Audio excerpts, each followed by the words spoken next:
Holy Ghost is on the move. Yeah, Firebirds had a lot of momentum. Right from the jump for the Firebirds, who look really good.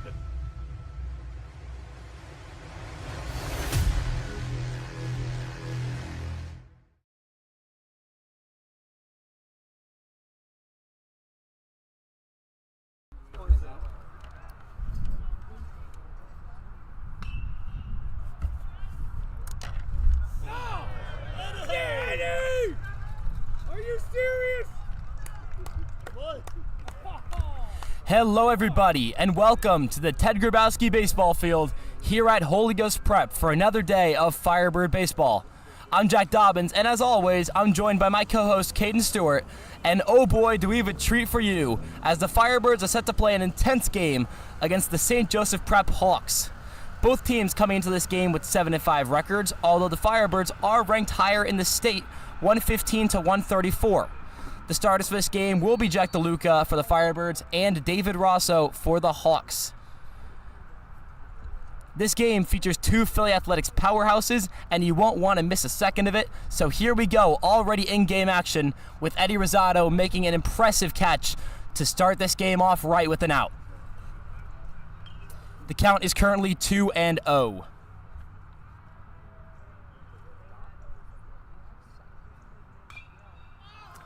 That ball is swung on and popped up to first base. Amadi settles under it and makes the play to retire for out number 2.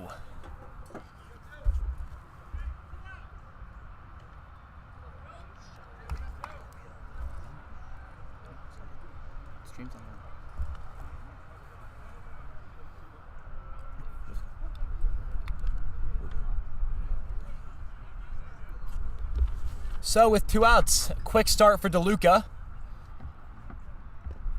First pitch is down the middle for strike number 1 to the 3-hitter for St. Joe's Prep's Will McCoach, the third baseman.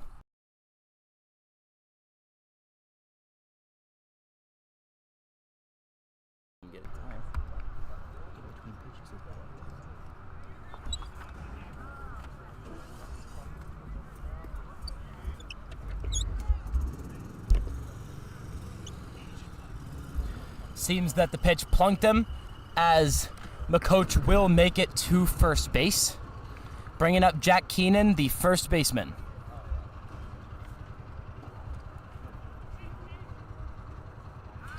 Caden Stewart is finally in the booth with us. Caden, how are we doing today?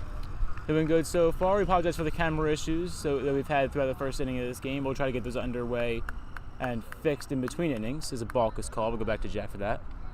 Yeah, interesting couple plays there for DeLuca. Hit by pitch and then a balk to get a runner in scoring position with 2 outs here in this game.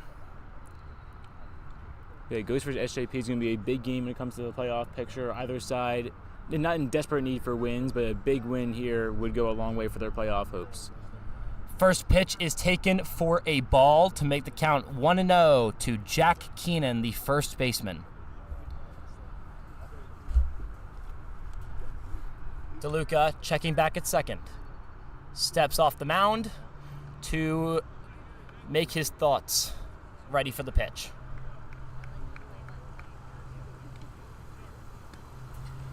Pitch number 2 is once again taken for another ball, making it a 2-0 count. Pretty solid start here for DeLuca so far, though, getting 2 outs despite the hit by pitch and balk, putting guy in scoring position. 2 quick outs is a nice sign. As Keenan swings and whiffs on a pitch in the dirt to make it a 2-1.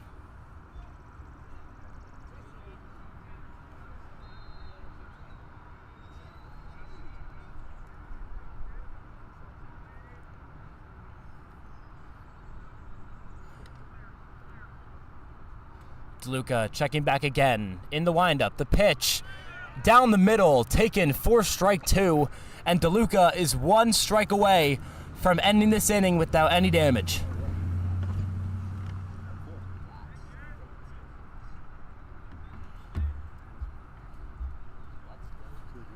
DeLuca, of course, a stellar pitcher coming into this game with a 1.75 ERA. as that pitch is popped up over towards the booth, heading towards the Prep fans, and it will land without damaging anybody in the process. Dangerously close, though. Very, very close. To be honest, I'd much rather do that to a car than a person. Which has happened before.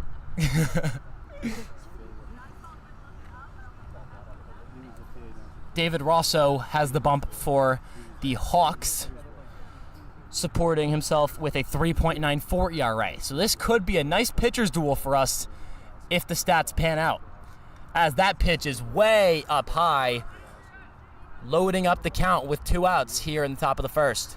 Great job by Freebank getting the start behind the plate to bring that ball back in, avoiding the steal. Firebirds working a 2-catcher scheme with Freeban and Baker, who is the DH today. Both playing very well and have so much future ahead of them to play some great ball. DeLuca getting ready for his full count delivery. The left-handed pitcher, a senior, supporting himself with maybe his best year yet as a Firebird. And the pitch is outside for ball 4. Looked like a slider of sorts to walk him and make it first and second. Keyser coming in to talk to his pitcher. Yeah, 2 men on early has been a situation the Firebirds have been put in a lot of these games during this homestand. They've had to bounce back and come back and try to win from behind. So hopefully they don't have to go back. Hopefully they don't have to go behind here against a team like St. Joe's, which has dominated both at home and on the road, and the key to their success has been taking their early lead. Totally agree. Both teams are amazing athletically, and St. Joe's is never a team you want to count out. They will fight, and they will fight hard. So the full count is over. It is a new at-bat. And this will be Enrico Tufano, the DH, as ball 1 is taken. As Caden said, KJ Freeban getting the start behind the plate. The only junior starting for this team, as the second pitch is taken for a strike, down and out to Tufano. DeLuca looking to get out of the inning with 2 runners on. Pitch is down. Davis heading to third, but no steal will occur. Firebirds keeping the runners at first and second for a potential force.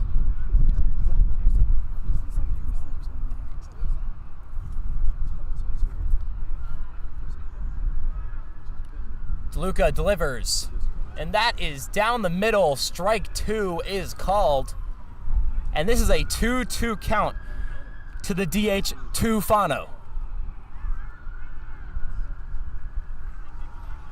DeLuca seems to be making pretty nice work of the strike zone, getting a couple outs into the field of play, and constantly getting good counts, even though he did walk a guy. And that pitch is driven into left center. It will fall.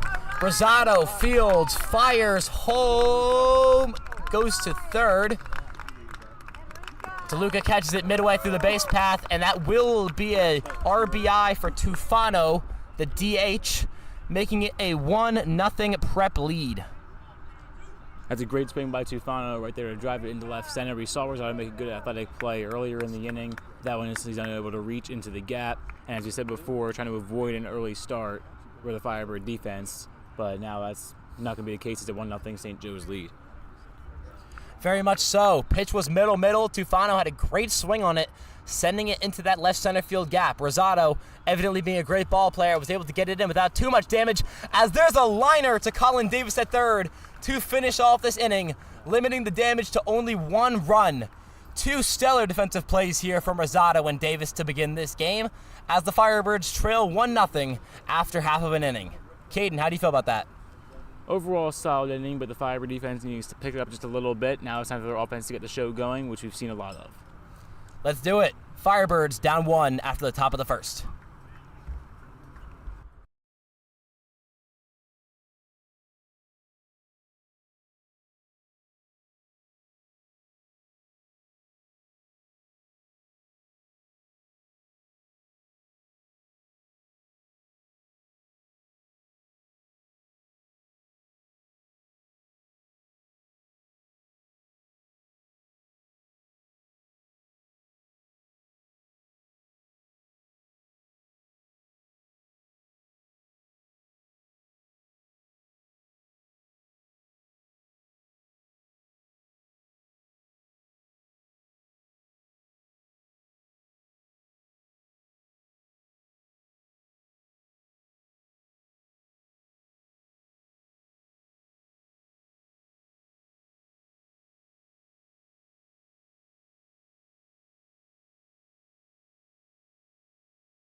bottom of the first begins with Rosso taking his first pitch and sending it down the middle for a strike to the shortstop, Jake Keyser.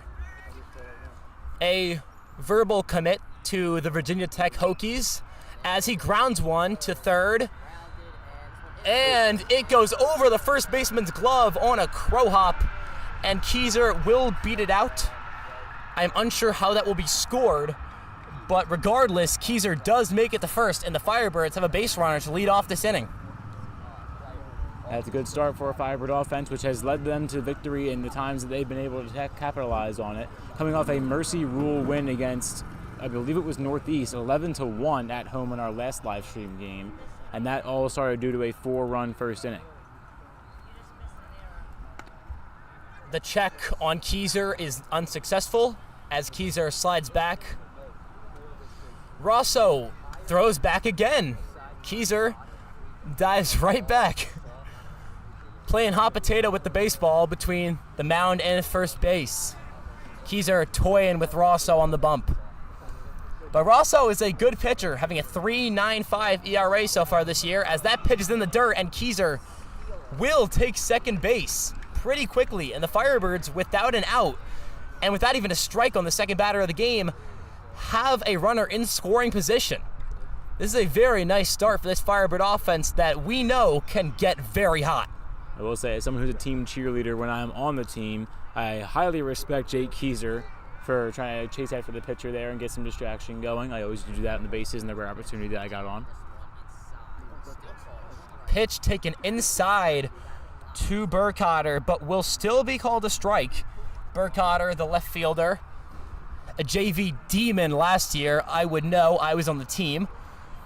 One amazing ball player. Just a great guy, high batting average, and knows how to slug a ball.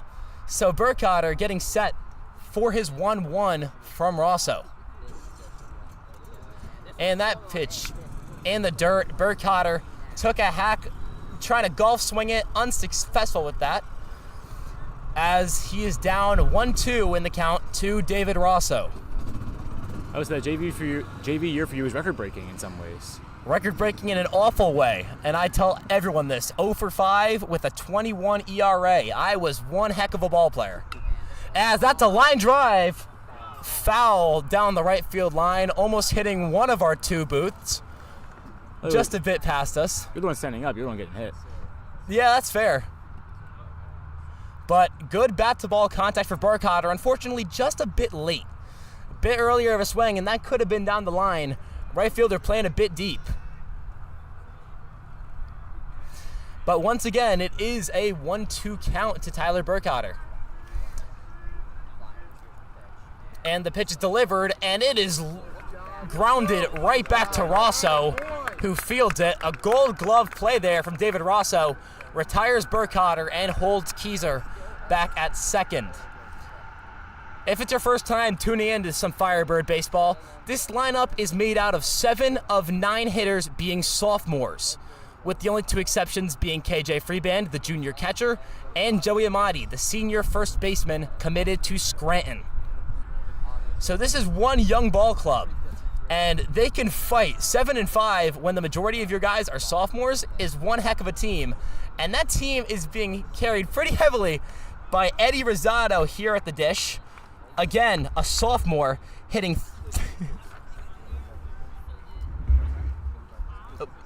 thank you, Caden. Rosado hitting .353 with a .978 OPS. He's a great ball player and has been really finding the bat to ball this season compared to last. Rosso will check on Keyser at second base.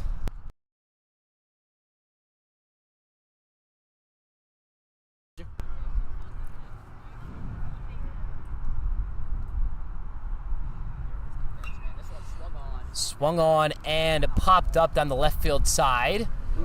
And that will hit Bristol Pike. It's not every day you see one go all the way towards the car dealerships. But nice swing from Rosado. Unfortunately, maybe 50 feet to the left of the foul line. But pretty good distance on that one, making it all the way up that hill onto the Pike. If I had to bet where a car would be hit, it would not be there. So as you said, definitely a rare opportunity. And Rosso will deliver it. Looked a bit high. Umpire does call the strike, meaning it is now a 1-2 count to Eddie Rosado. Rosado already being scouted as a prospect. Very, very good ball player. And very into West Virginia, it would seem. Having gone to a couple of their baseball camps. Trying to show off his skills. As Rosso delivers, that's a line drive up the, ground ball up the middle. Doesn't matter, it's a base hit all the same. Rosado trying to take two, and he will get it! Rosado legs out a double on a ground ball up the middle. What a play from Eddie as he goes to hand off his gloves to the first base coach. What a play there. What a smart IQ play. Ball going back to the pitcher. Why not try to take two? And that perfect demonstration of the Rosado legs, which we've seen all season. His speed has been the biggest beneficiary on defense and on the bases. And right there, pulling a chase out and taking an extra base that should not have been available to him. And now two-man in scoring position with just one out in the first. Of course, Rosado, second on the team in stolen bags this year with 11, only trailing Tyler Burkhardt, who has 15. That would not count as a stolen base, but it would definitely count as one not in the stat sheet. First pitch to the Scranton commit, Joey Amati. Looked down the middle, was apparently called outside for a ball, meaning it is a 1-0 count to the senior slugger. Rosso, a very interesting inning to begin. Runners on second and third. Amati will foul this one back, turning it into a 1-1 count. Firebirds, both players in scoring position, only one out with your commit to Scranton University for baseball at the plate. I don't even know if there's anyone you'd want to play more in this scenario, especially with legs like Keezer's and Rosado's at second and third. Rosso will deliver. Slow pitch will be taken for a ball on the outside once again. Amati has one great eye, probably why he's going to play baseball in college, holding a solid 9 walks to lead the team so far this year, as that pitch makes it 3-1. He drew 2 full counts in that 11-1 win against Northeast, and that one of them will resulting in a walk, the other in a single. So he's done a good job when the count does go along as well. Pretty ironic. I'd say he is a Hawkeye, taking pitches all the time, and getting those walks, of course, leading the team. As that pitch is swung on and popped up towards me. Oh, no.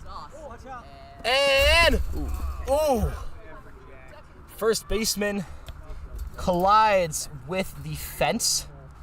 That was Jack Keenan.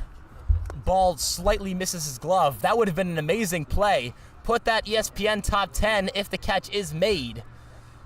But a great effort from the first baseman, Jack Keenan, and Amati retains the full count. I legit thought that was going to hit us for a second. I lost in the glass, so I trust you to try to catch that. Well, I left my glove in my car. And Amati will pop one up. It is deep right center. The catch is made. Throw goes to the second baseman. Will not be clear. Jake Keezer will tie a run to tie this game up at 1-1. Firebirds have this game in a tie with a runner on third. Good sac fly there by Amati. His power obviously well known as he leads the team in home runs with 2, has 2/3 of the Firebirds home runs on the year. And that one a few feet short. Amati is just so muscular. He drives those balls so far. What's that face for? As the first pitch to Davis will be fouled up in the air. But Amati can send some shots over the wall. You might need a tape to see how far they go. As here, what is the face, man? Anyway, Colin Davis up at the dish with an 0-1 count. The sophomore stud will pop one up into shallow left. Going back is the shortstop, John Sittler will make the catch, and the Firebirds score 1 in this bottom of the second. But definitely some good contact for the Firebirds. This team could have a great offensive game if they just continue pushing, as the senior pitcher, Jack DeLuca, will come back on the mound for the second inning. We head into the second with a 1-1 tie.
Top of the second begins with a ground ball and will not be made. Bam McNabb is not able to corral it.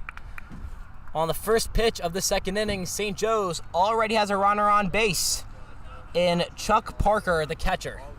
Pinch runner. Yeah, a lot of teams pinch run for the catcher, so that's actually it's a courtesy runner technically. It's not a pinch runner. But why are you mocking me? All right, DeLuca. Christopher Steinmetz the pinch run. Pardon me. Oh. I thought you said the pitcher, and I'm like, no, that's DeLuca. Anyways, starting off with a 1-0 count to Jack Sayer. Sayer will foul it off. Freeband will catch it. Unfortunately, it's off the cage, so it does not count as an out. The right fielder, wearing number 4, taking his first at bat against the Firebirds pitcher.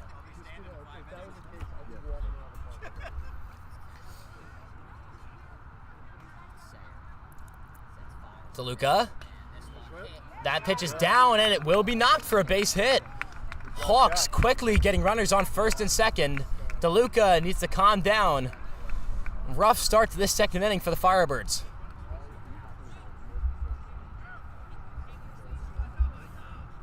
Say back-to-back base runners allowed, both ground balls though. So DeLuca is still able to force ground balls as he did in this previous game. He's on a streak of 6 straight ground balls forced in his last live stream game. Man.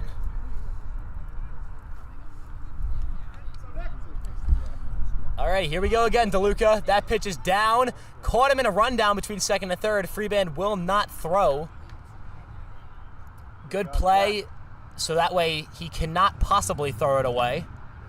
And will hold the runner at second base.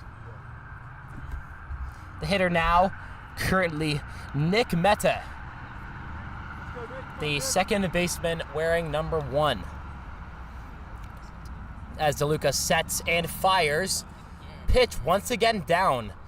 DeLuca throwing a lot low in the zone as compared to middle or high.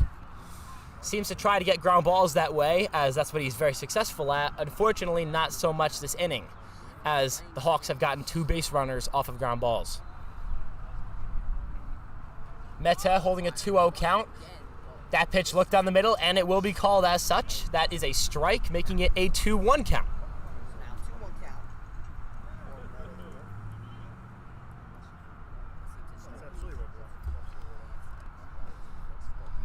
McNabb clapping the glove at second base as the bunt attempt goes foul.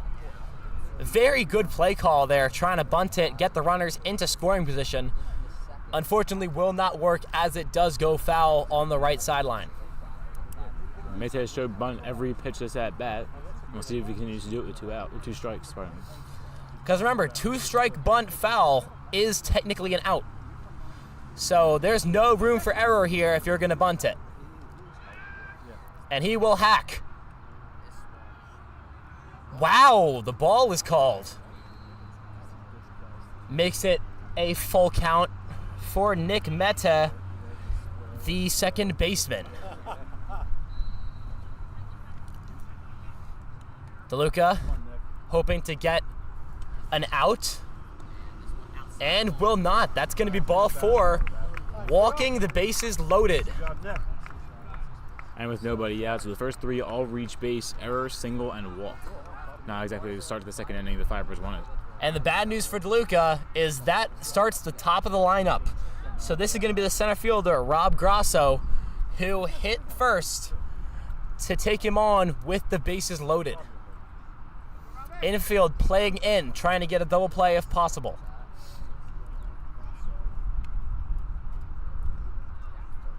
DeLuca sets, throws. Curveball goes down. Ball 1 is called. DeLuca needs to pull himself together. Not a great start to the inning, loading the bags without a single out. Should have been an out on the first play, but McNabb couldn't corral it. Unfortunately, kind of spiraled down and down and down as there's ball 2. Snowballed even.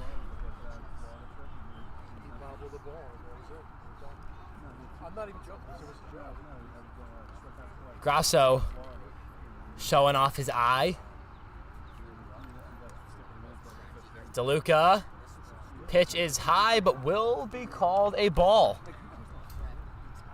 DeLuca in a 3-0 count with the bases loaded. Not a scenario any pitcher wants to be in. And the Firebirds will get the bullpen warming up, and it looks like Alexander Hubbard will be warming up in the bullpen as DeLuca throws ball 4 to walk in a run for the Hawks. Grasso credited with the RBI, and we'll make it a 2-1 Hawk ball game.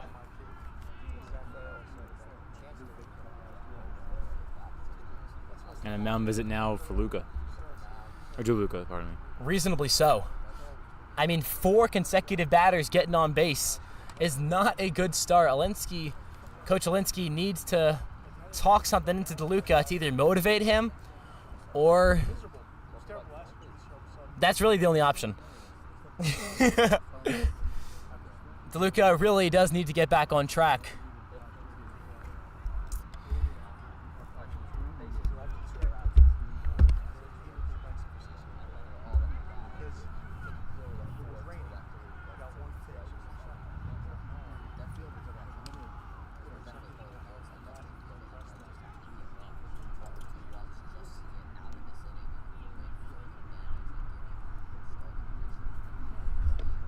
Hubbard coming down from the bullpen.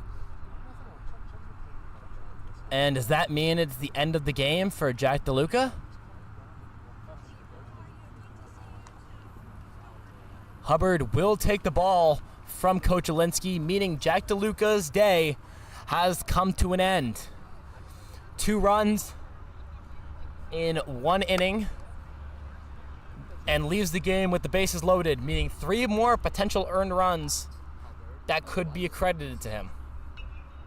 Definitely a rough outing for DeLuca. Not a good bounce back after not a good continuing of his hot start in the last game.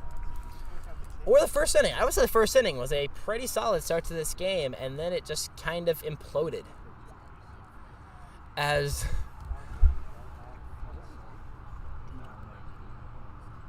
Hubbard will warm up. We will take a quick break and be back When the game resumes, it is 2-1 Hawks.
Alex Hubbard starts his outing with a short pop right past the infield, and that's one pitch, one out for the junior fireballer. Hubbard had an incredible season last year, but has started off relatively rough so far in his junior season. Currently sporting a 14.70 ERA compared to last year where his ERA was sitting just below 2. That pitch is a curveball right down the middle. Very good pitch right there. That was a big first out for Hubbard, too, especially coming in with a bases loaded, nobody out jam. Getting a first out in the first pitch is a big deal. Very much so. Now the Hawks have some pressure on them to make this bases loaded scenario work out. Next pitch, fastball lined into left field. That will be at least one more run for the Hawks, and it will only be one. Firebirds will go down 3-1 on the nice little ribby single from Will McCoach, the third baseman. It was a nice hit by him. That was definitely fast off the bat, and that got down in a hurry in front of Bergcotter. But a great job by Bergcotter to block it with his chest and get that throw in immediately into the infield to Colin Davis to make sure 2 runs didn't score. Totally, a very quick line drive, but Bergcotter is able to make a nice play on it as Hubbard delivers ball 1 up to Jack Keenan, the first baseman. Almost made a stellar defensive play last inning. Unfortunately, missed it by a few inches and hit the fence in the process. But a great attempt at the play regardless, as the second pitch from Hubbard is swung on and popped up into center field. Rosado settles, tagging from third, and will score. Now it is a 4-1 Hawks lead, but the bases are now restricted to first and second. Nice sac fly there from Jack Keenan, as Enrico Tufano will once again step in the box. And Tufano 1 for 1 on his day with an RBI single of his own. And that was a very good at bat in his single last inning, as Hubbard sets. Pitch is a curveball once again down the middle and taken for strike 1. Hubbard is definitely locating the zone, which is a very solid job. Unfortunately, they're hit in the sac fly, but those runs were not his. So his ERA remains intact after those 2 runs do score.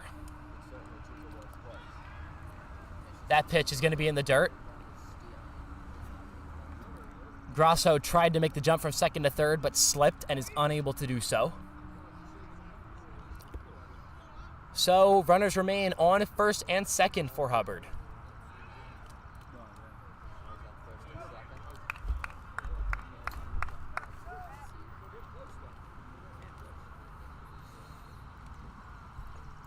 The 1-1. Again, curveball down the middle, taken. These Hawks are not swinging at these curveballs down the center. Very interesting, because if anything, I think that's the pitch that you're able to slug the most.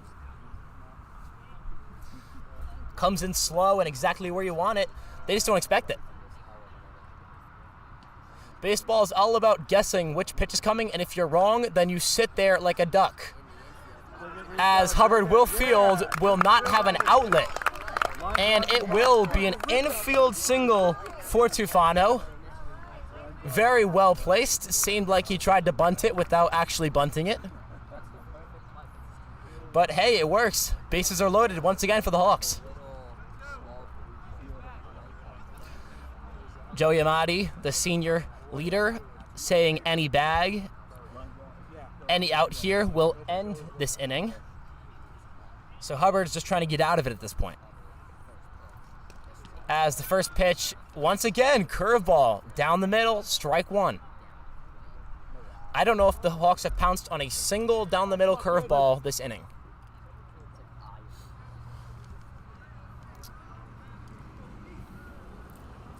So laying off breaking pitches is certainly a strong point for the St. Joe's Prep team early on. Not biting for anything too bad. Quick jump from third for Grasso. Pitch will be in the dirt. Grasso will not go, keeping the bases loaded.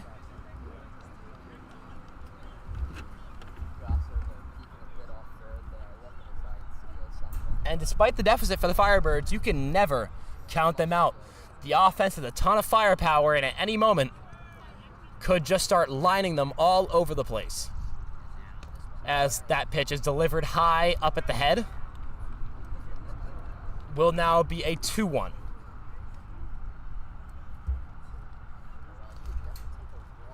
The hitter, Luke Mirage, the left fielder.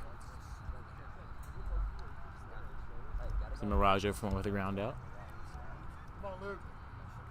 Hubbard delivers a swing and a whiff down in the zone. Makes it 2-2, and Hubbard is 1 strike away from getting out of this inning, which would be huge for the young fireballer.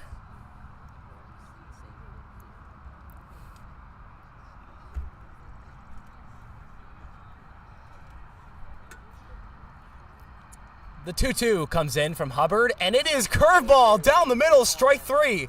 What was I saying? Hawks do not pounce on a single curveball in that inning, and Hubbard is able to get out of the jam, keeping his ERA intact. Overall, a solid outing for Hubbard there in that first. Firebirds get out of it, down 4-1, entering bottom 2.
Bottom 2 starts out with a KJ Freeband ground out to short. Hawks getting out off the first pitch of this inning.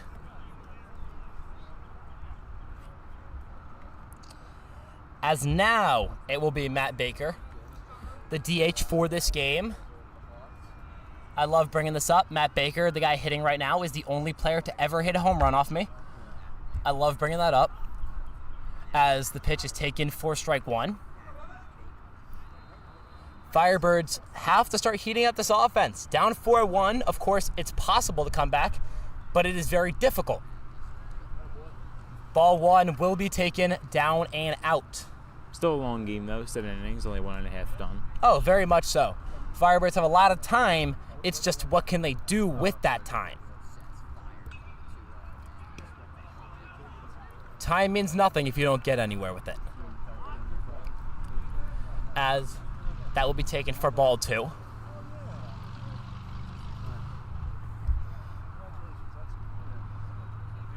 Baker, starting out the season, not the best he ever has, but a guy who can get hot at any moment and start getting those stats up. As that is a fastball down, will be taken ball three, and Baker starts out with a 3-1 count, which is definitely a hitter's count.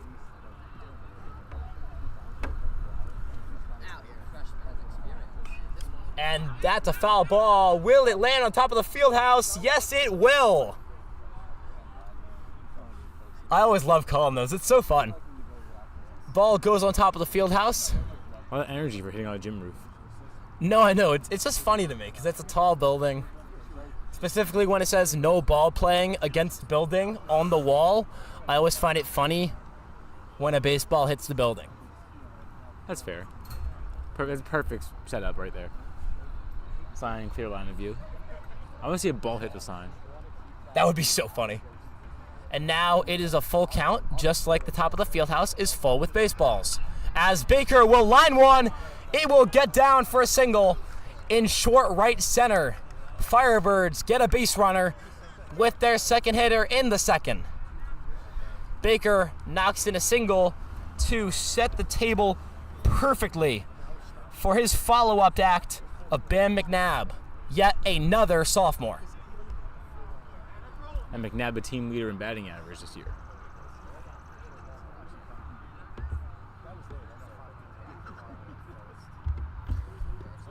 Rosso will deliver. It will not land in the zone. It is a ball to start off with a 1-0 count.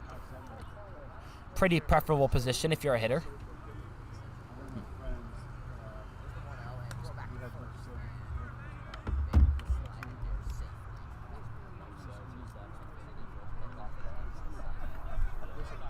McNabb, of course, also a basketball player, putting in work on both the court and the diamond, as he will foul that one up in the air. Not for long, though, as it will hit the netting and come right back down. Apologies for that. And Caden's mic just fell over. What's new, honestly? Rosso in an even count, 1-1. Baker is taken off first. Strike one. Baker, I believe, is the only player on this Firebird offense without a stolen base this year. That would be correct. One and two will be checked on Baker. We'll get right back down.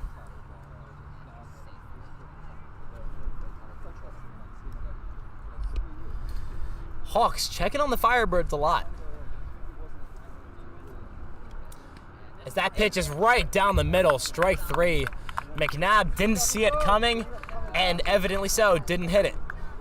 Big strikeout there for Rosso, putting the Firebirds in jeopardy as they now have 2 outs, with Matt Evans taking the plate, who is the final sophomore in this lineup. First pitch is swung on and missed, and will be checked back on Baker will be just late. Baker able to sleaze.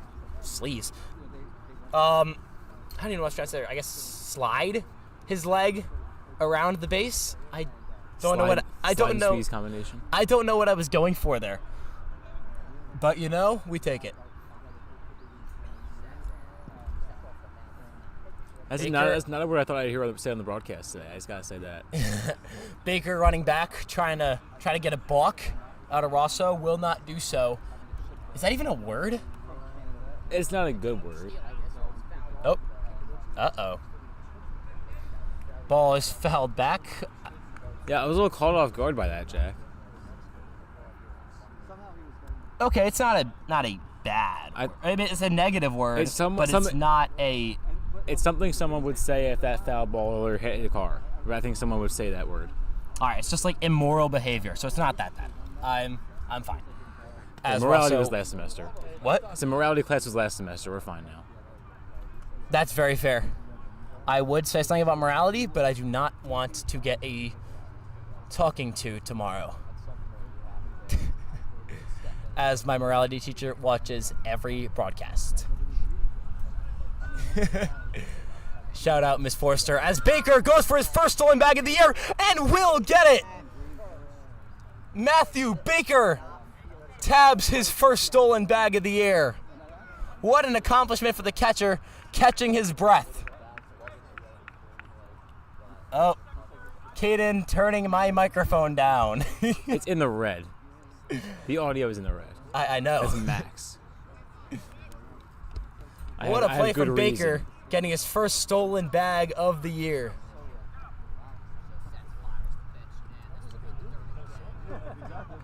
Pitch will go down, making it a 2-2.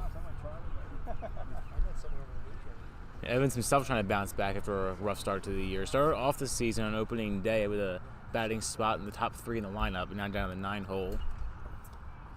Anything's possible for anyone, as Evans will foul it back into the catcher.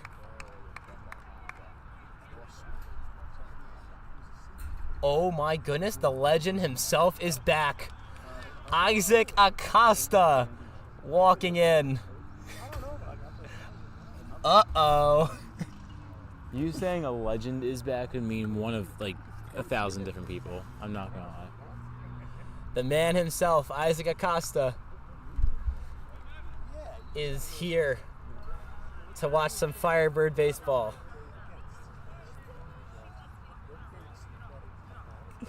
As Rosso sets on the mound. Pitch is down the middle, swung on and missed by Matthew Evans. Firebirds will go down without scoring. It remains a 4-1 ball game here after 2.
What's up, John?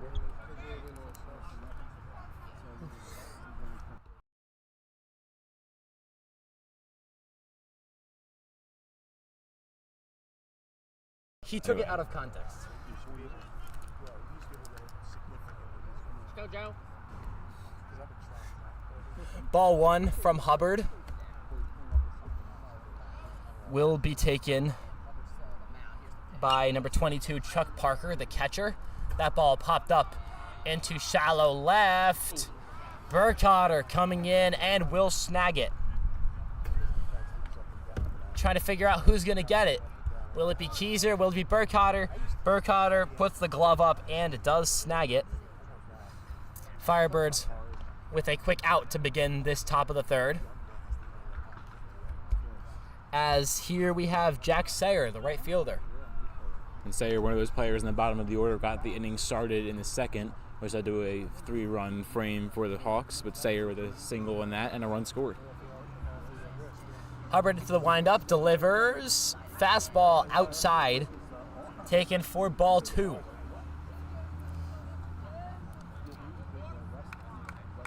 Hubbard playing pretty well compared to the rest of the season today against a pretty tough opponent, as that will make it 3-0 on a fastball up. Firebirds warming up some arms in the bullpen, and it will be Justin Lucas warming up. A very interesting warming up a starter as Hubbard delivers a strike. Well, in a 7-inning game, they have to go for a long reliever here. That's fair. It's a very fair point. But I do believe Lucas was slated to start the next game, which I want to say is tomorrow. So, interesting play here by the Firebirds as Hubbard will walk Sayer, bringing up Nick Mehta, the second baseman. Mehta still 0-for-0 on the scorecard with a walk. Did not score a run in that inning. He remained on third end of the frame.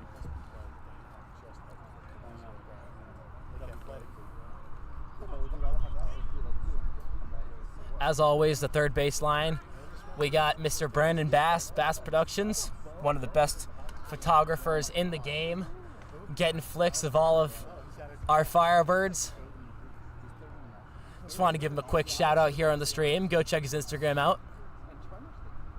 As Hubbard will deliver, fastball outside, 1-0 with 1 out for the Firebirds here.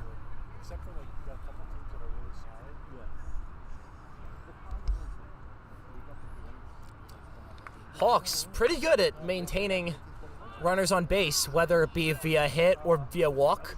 They're finding ways to get guys on base and get them around. Firebirds are getting the bat to the ball nicely, but not really finding ways to execute it once they get them there.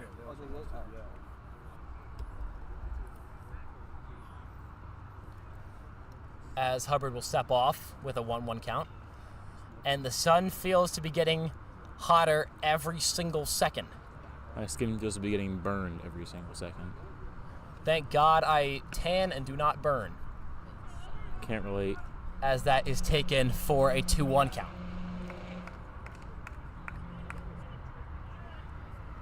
Runner on first here for the Hawks with 1 out, down 3 for the Firebirds.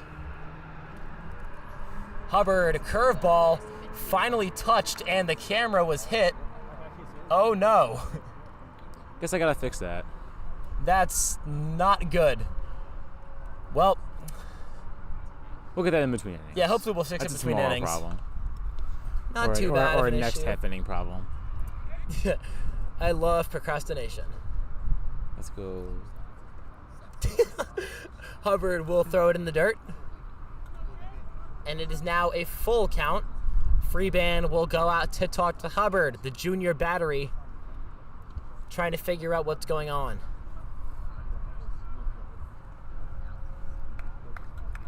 I was fast.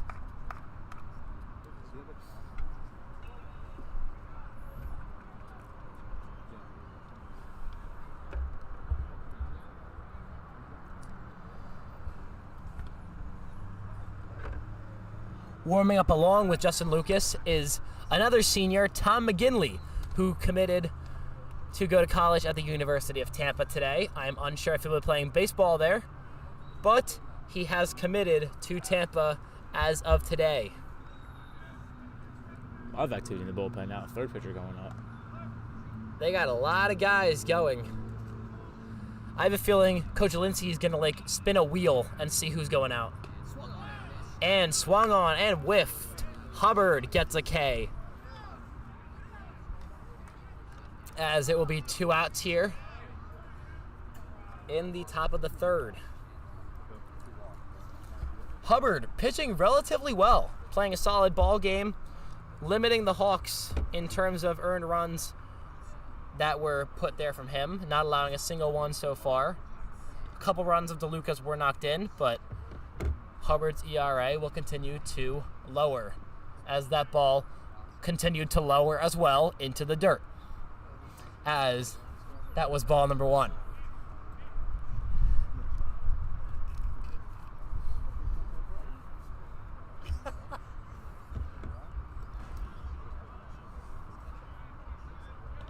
The hitter being Rob Grasso, the center fielder, once again. Curveball will be down. 2-0. Hubbard either places these curveballs perfectly or not perfectly, which I just now realize encapsulates every single scenario ever.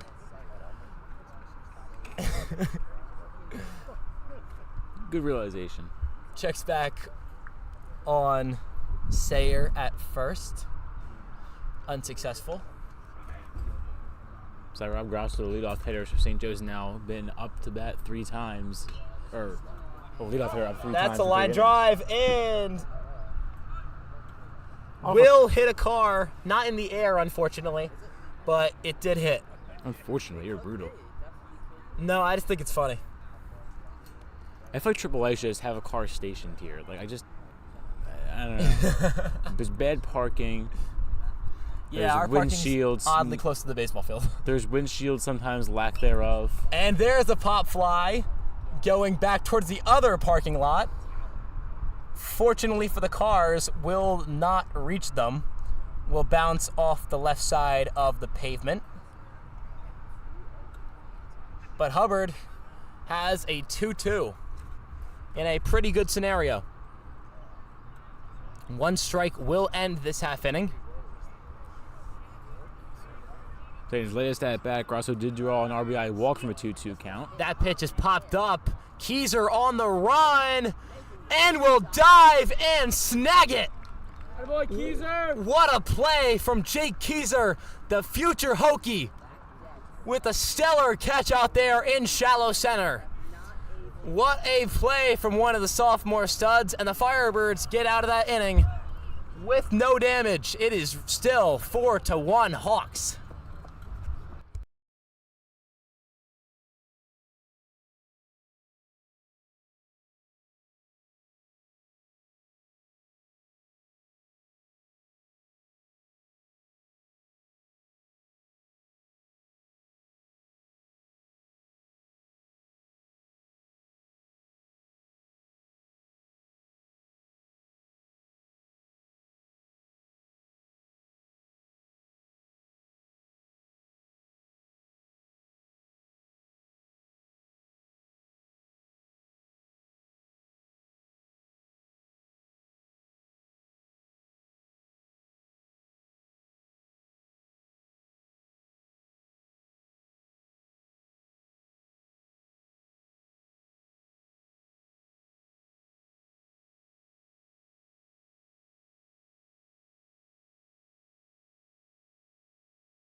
quick first out for the Hawks, getting Keyser at first.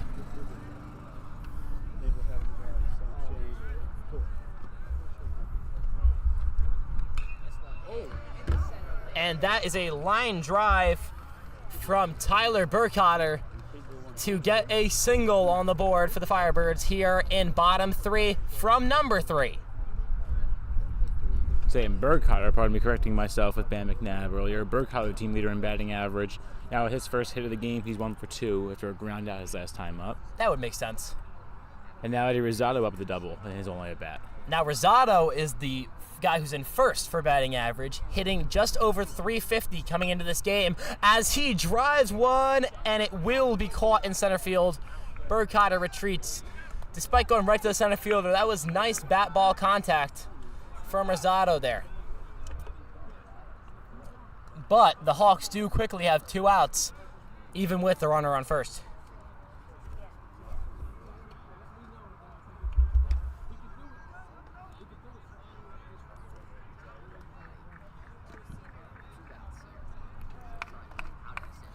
Joey Amati, the solo senior on this team, is up.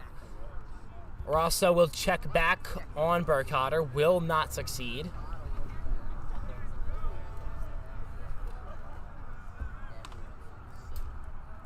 Amati, of course, team leader in home runs with 2. Pitch down the middle, strike called. Burkhardt slides in. What a play at second base. Absolutely stellar play there from the shortstop, John Sittler. Diving to tag Burkhardt. Never mind, he dropped the ball. Ump had the whole team tricked. Or did he? I am very confused. It seemed like Burkhardt got under the bag even with the throw. If it was No. If he had the ball in his glove, he was out. He got him. But I think the umpire is saying he dropped the ball. I mean, Burkhardt never left the bag. No, yeah, Burkhardt stayed on the bag. He knew something was up. That's a smart play by Burkhardt, not leaving the bag, I guess. Alrighty, never mind. Inning not over. Burkhardt now at second base, and Amati gets to continue his at-bat. Continuing it with an 0-1 count, that is.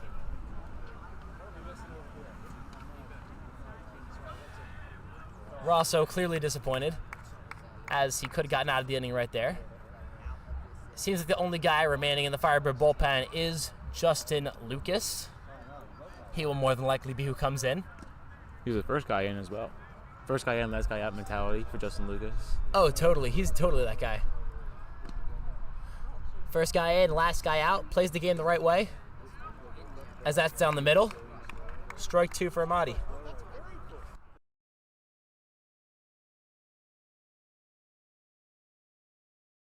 He's a dog, though.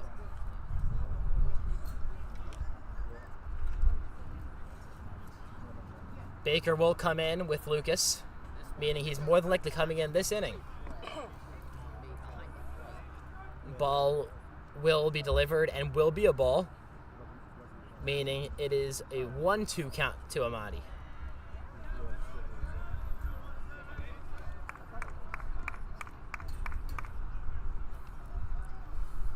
Rosso checking back at second, where Burkhardt stands. And that pitch is right down the middle. And even though Burkhardt was safe, he still gets the out. This time it's a punch out of Joey Amati. Hawks continue to lead 4-1, entering the top of the 4th.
Tragically, we have lost the cameras due to battery issues, so this will now be a radio-style stream. Unfortunately. Now you can just enjoy the view of Coach Olensky walking off the field. It's going to be frozen on there for a little while. Might be a lampoon picture, we'll see. As the pitch is taken, making it a 1-2 count. Hubbard still on the mound. Lucas has not come in yet. And John Sittler at the dish, the shortstop. And Hubbard plunks him on the arm. Sittler tosses the bat and will take his trot over to first while staring Hubbard down. Was a curveball, so probably better for Sittler as he gets the bag without too bad of a pain.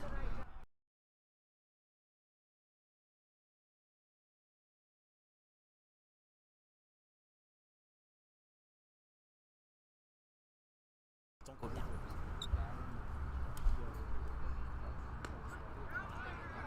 Again, most definitely a curveball.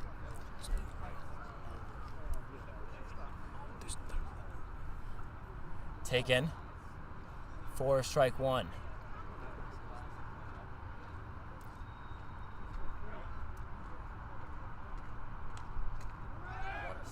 Fastball, free band, guns. Ooh. Off the head Hits of Sittler. Sittler in the helmet. I assume that means he's safe. Well, he is safe. No tag was applied. I know, but I'm not too sure with the rule.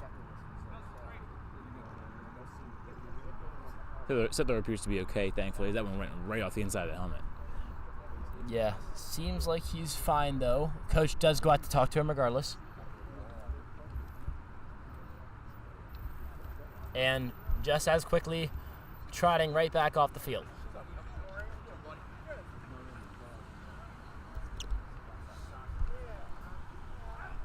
So Sittler's on second with a 1-1 count on McCoach. McCoach already with a single and a hit by pitch so far this game. As that one's grounded over to third, Davis misses it, gun, will not throw it. First and second now for the Hawks, as Davis is not able to get the ball out of his hand. And so now the Hawks hit by pitch buddies are on first and second.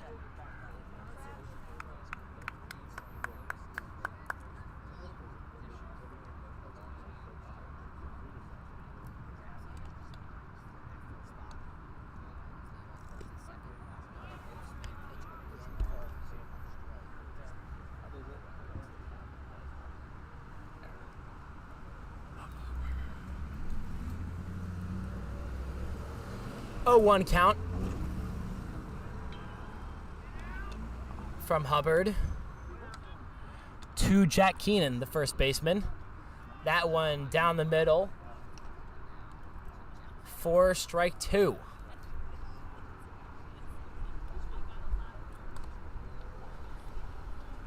Never mind, scoreboard has just been changed. It's 1-1.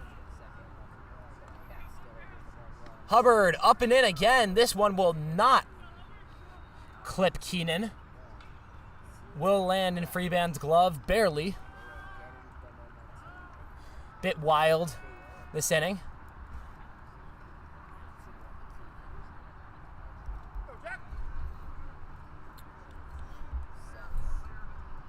Two 2-1 for Keenan from Hubbard is down, making it 3-1.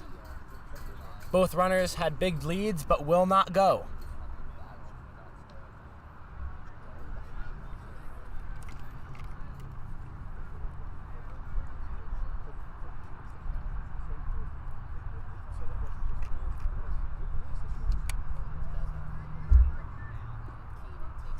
And ball 4 from Hubbard, and the bases are loaded.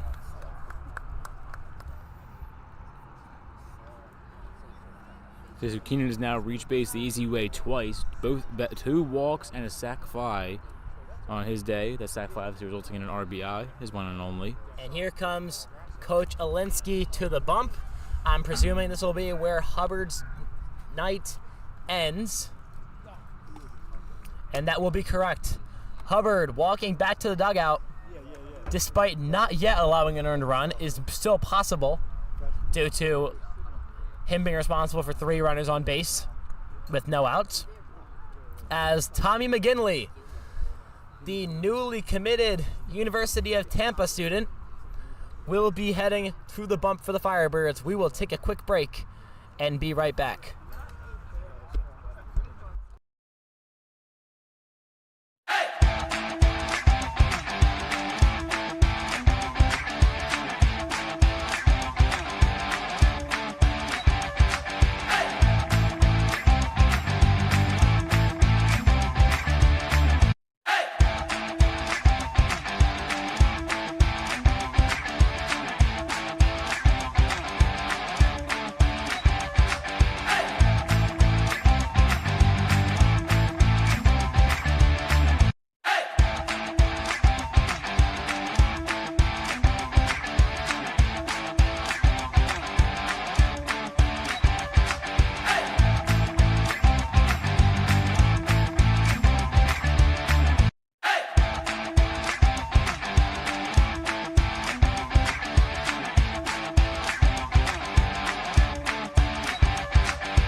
McGinley will take over the bump for the Firebirds, the senior pitcher.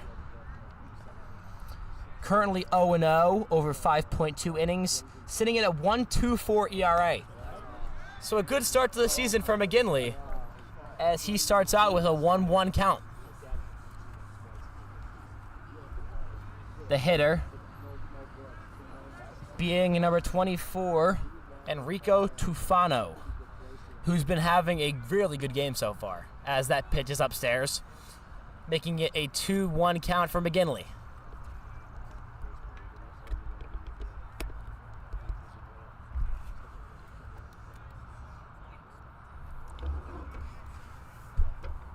And McGinley into the stretch, fires, and it will be fouled off over the netting above the backstop, evening out this count at 2-2.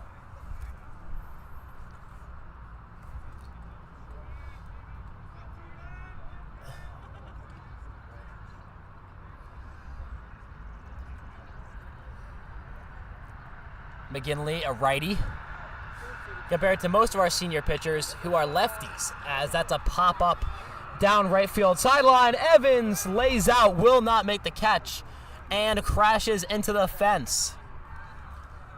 While he did not come out with the ball, A+ for effort. Ran as fast and far as he could, just unfortunately slightly out of his glove range.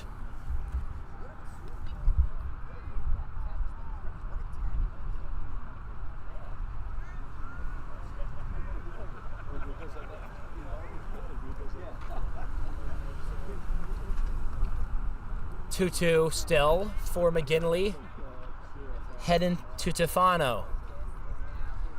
McGinley leg up, delivers. Ball is also up, fills up the count. We up. We up. Not really. We're down 4-1. But, you know, maybe McGinley's up. Pitching pretty well so far. 3-2, excuse me, and walks him. A run will come in, and that will be the first run of this game accredited to Alex Hubbard. Meaning I'm not sure how his ERA will be affected. It'll probably stay pretty similar to what it was entering the game, I would assume. If not, maybe a slight bit lower than it was. McGinley was pounding the zone early, though. Hopefully he can continue to throw him in the zone and try to get some outs.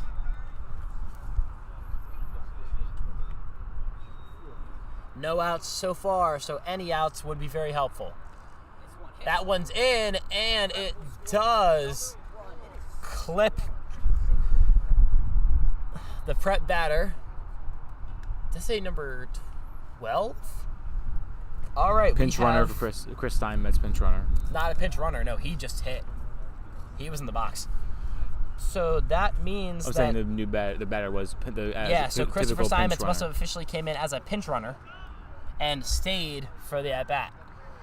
So he gets hit by a pitch, driving in another run. It is 6-1 Hawks. McGinley gets a pop-up towards short. Keyser settles under it, will get the out. Finally an out for the Firebirds. It is 6-1 Hawks. Bases remain loaded.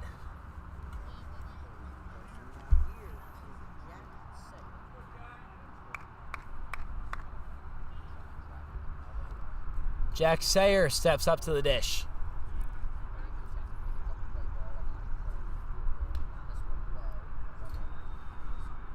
Taken 0-1 for Mr. Sayer, the right fielder.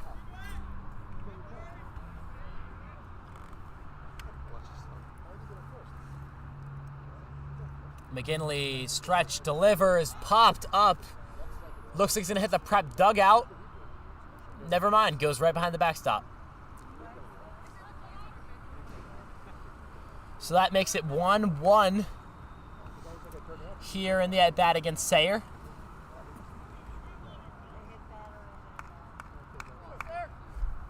McGinley set, the ball behind the back. Getting ready to toss. He will do so, and that is down the middle for a strike. This count is now 1-2.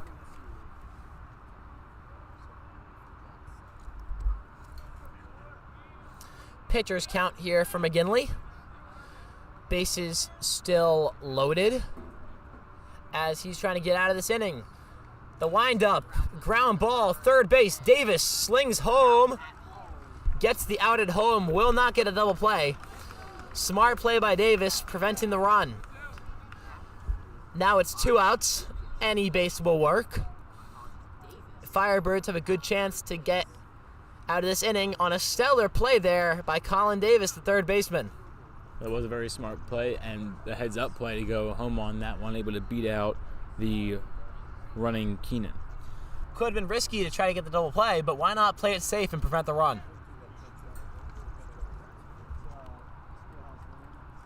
And that one's flied into shallow right. McNabb slips. Evans cannot come up with it on the dive.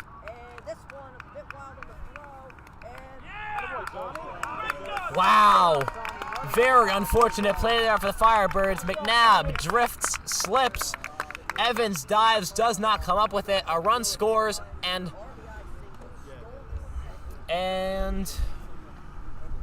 Meta will advance to second.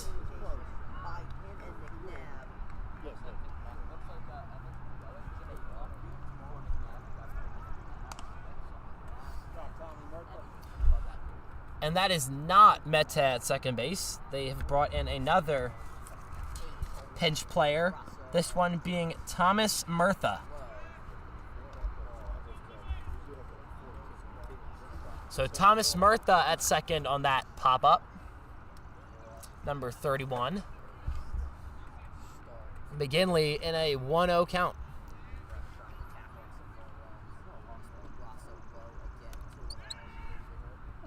It is currently 8-1 Hawks in the fourth. Firebirds just never got it going early in this game. They're going to need a massive comeback to surmount the deficit they are at right now.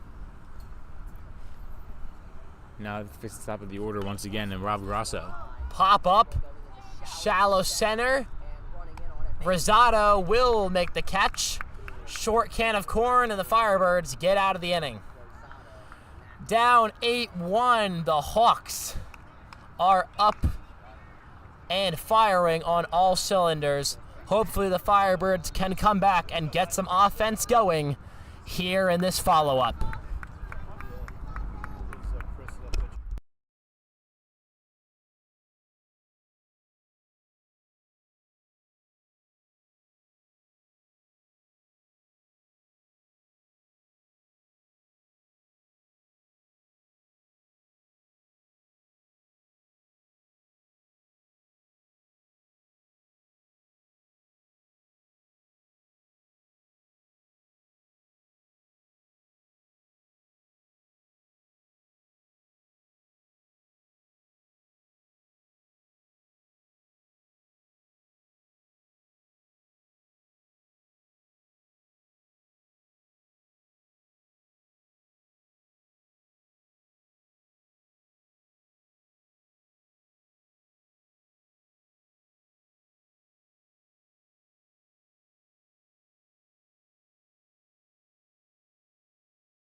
The mound has been taken over by number 25, Michael Capolato, as Colin Davis will take a strike.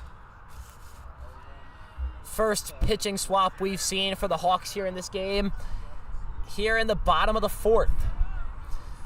Pretty slow-moving game, as that's a liner, and it hit a bumper. That's what they're for. It's like relief to me. Like, it makes a funny noise. A big baseball hitting car, but not damaging it guy. It's probably a niche subreddit somewhere, as Colin Davis takes strike 3. I've never heard someone describe themselves like that. There's a first time for everything, Caden. It's the first strikeout of the day for new pitcher Michael Capolato. Totally is.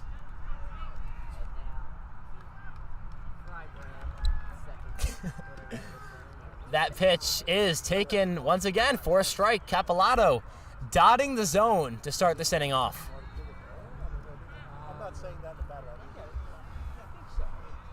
check some stats about Capolato, the new pitcher, as that ball is popped up into mid-right, and it will be snagged in by Sayer.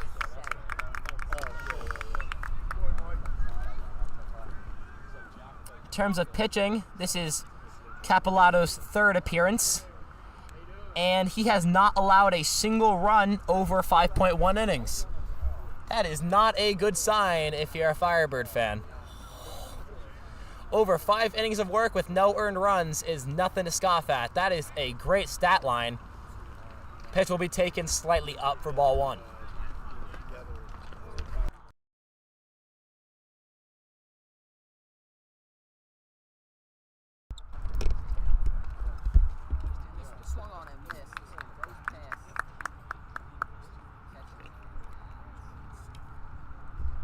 Maybe a That change makes of it the ball strike needed. 1. Huh? Maybe a change of the ball needed here as the umpire brought it back. Maybe. But regardless, that is strike 1. It is currently a 1-1 count.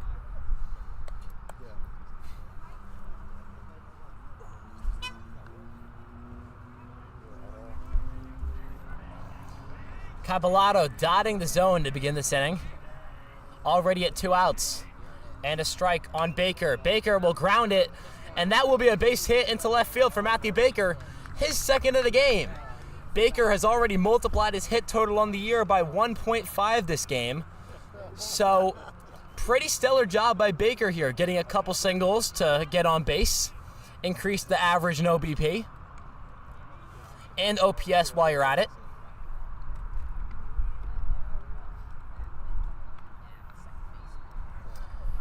And now here will be Bam McNabb, the sophomore second baseman. That ball is down and out. Taken for ball 1.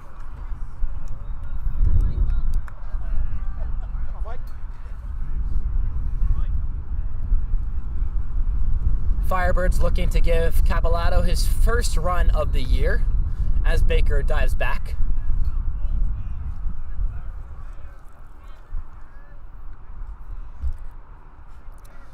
Pitch comes in, it's up. Once again, checking on Baker, will not get him. Baker not only has 2 hits today, he also had his first stolen base of the year. So, overall, a very good game for Baker, and probably his best of the year in terms of overall production. Because, of course, a walk-off sac fly is important, but doesn't necessarily go the best on a stat sheet. As it is currently a 3-0 count to McNabb, working the zone.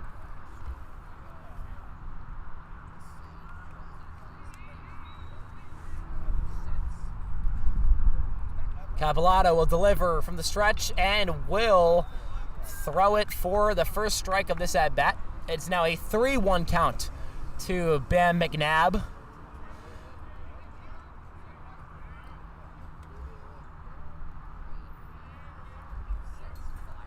McNabb fouls it off, and Capolato has worked back from 3-0 to make it 3-2.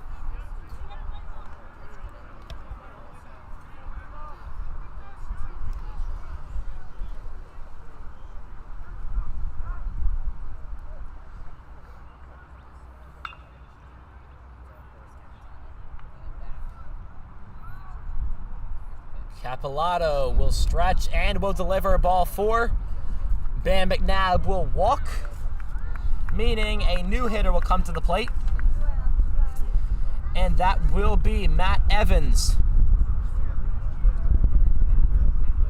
Evans 0 for 1 early in his day with the strikeout. Even after a solid at-bat there by McNabb to get 2 men on. Yeah, somehow went from 3-0 to 3-2 to walking. As ball 1 is taken by Mevins. Mevins is one of those guys you'll see in the weight room all the time, putting in the work. Coach runs out to the mound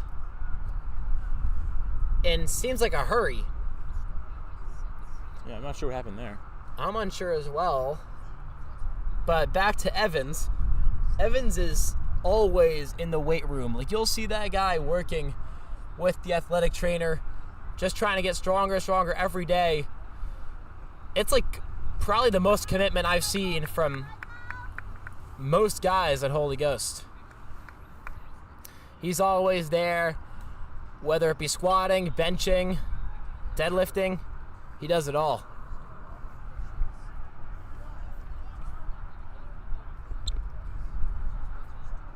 What are you laughing at?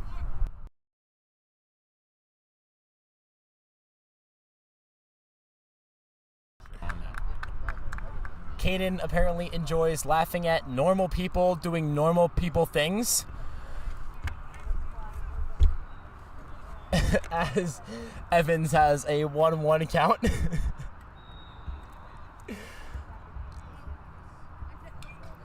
And fouled off, makes it 1-2.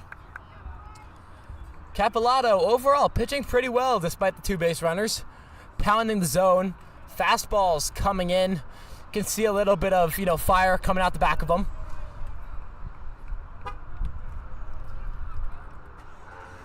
Evans in a pitcher's count right now, trying to get on base to not end this inning.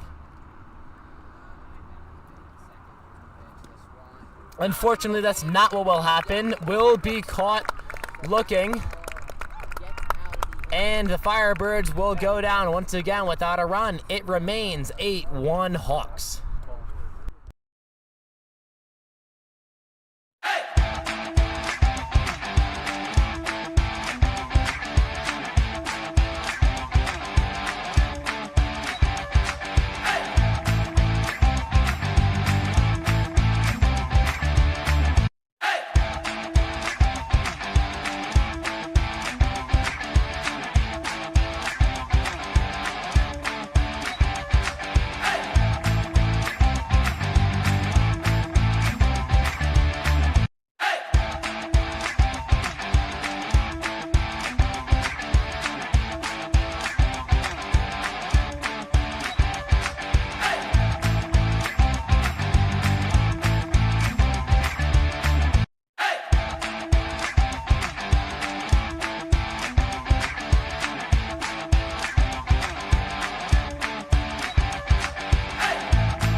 Top of the 5 will begin with McGinley holding the mound, and ball 1 will be taken to lead off. The hitter being John Sittler, staying in. Strike 1 taken. Now it's 1-1. It is not 2-0. So Sittler 0 for 2 on the day with 2 pop outs, a hit by pitch, and a stolen bag. That one waved on. That makes it 1-2. McGinley pitching pretty well here. Of course, one of the rare seniors on the squad. As that ball's outside. Or most so the rare seniors that play. McGinley trying to hold Sittler in a pitcher's count.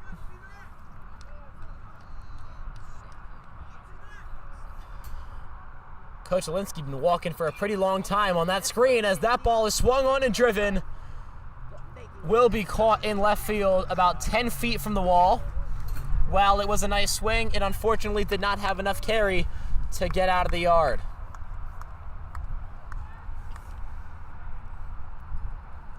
Very good swing though.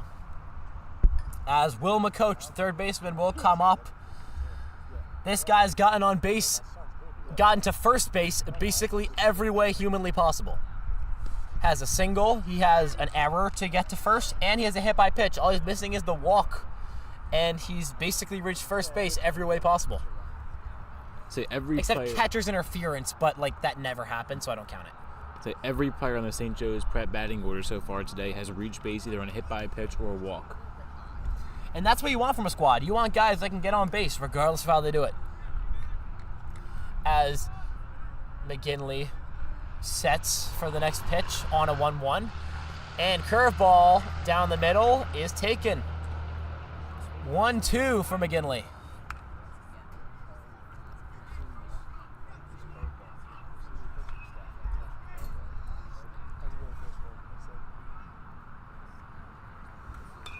And that pitch is popped up into left field. Burkhardt catches the can of corn. And that is 2 outs for Tommy G.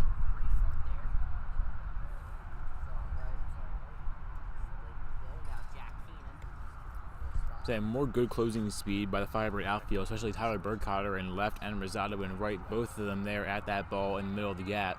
And Burkhardt going to make the catch. Strike 1 for McGinley.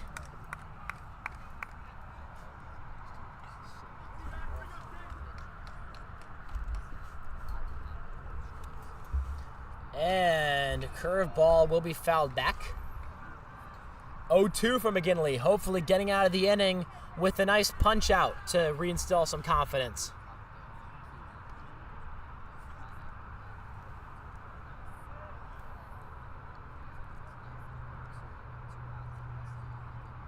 McGinley knocking down some signal attempts from Freeband. Finally settles on one he likes. And it's a fastball way up and will be taken. Now it's 1-2.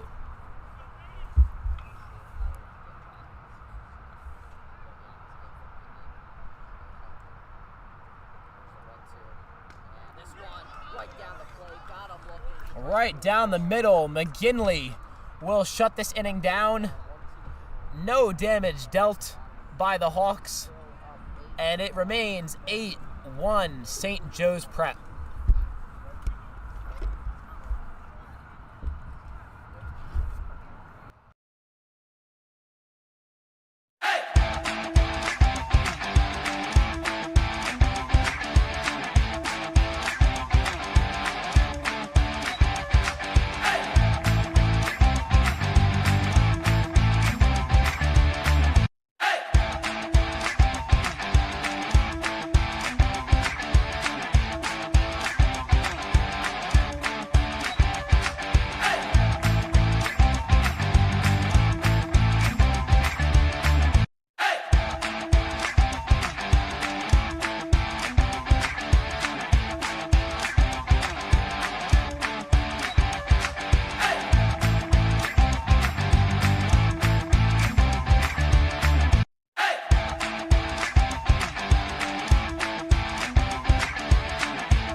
And would you look at that, the camera's back as that ball is swung on and driven by Keyser, slightly foul. those of you camera lovers out there, you're welcome. I was really hoping for a homer there. Showed some hustle down the line right there, trying to get that camera fixed. Good job, Caden. Yes, You want sir. a cookie? Yeah, I'd love a cookie, actually. I'm starving. Well, I don't have one. Aw. Womp womp. Anyway, what the Firebirds do have is more pitches in this at bat to Keyser, as that one is taken down for a ball.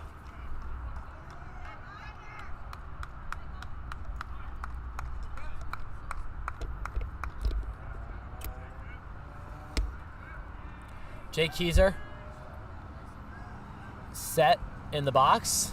Pitch is swung on and ripped down the right field line.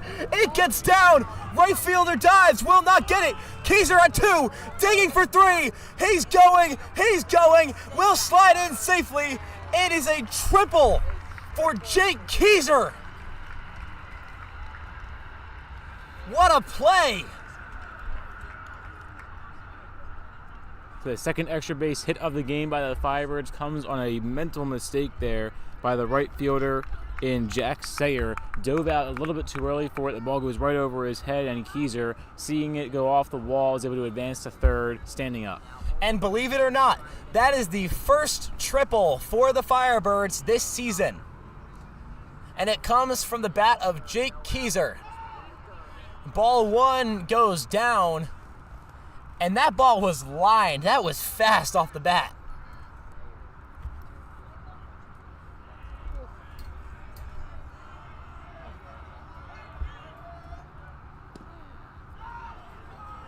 Next pitch is also down. Now 2-0. Firebirds have to be able to capitalize this guy on third with no outs, right? Right? They have to. If they're to make up a 7-run deficit, they will. That's down the middle to Burkhardt. Will be taken. 2-1 count.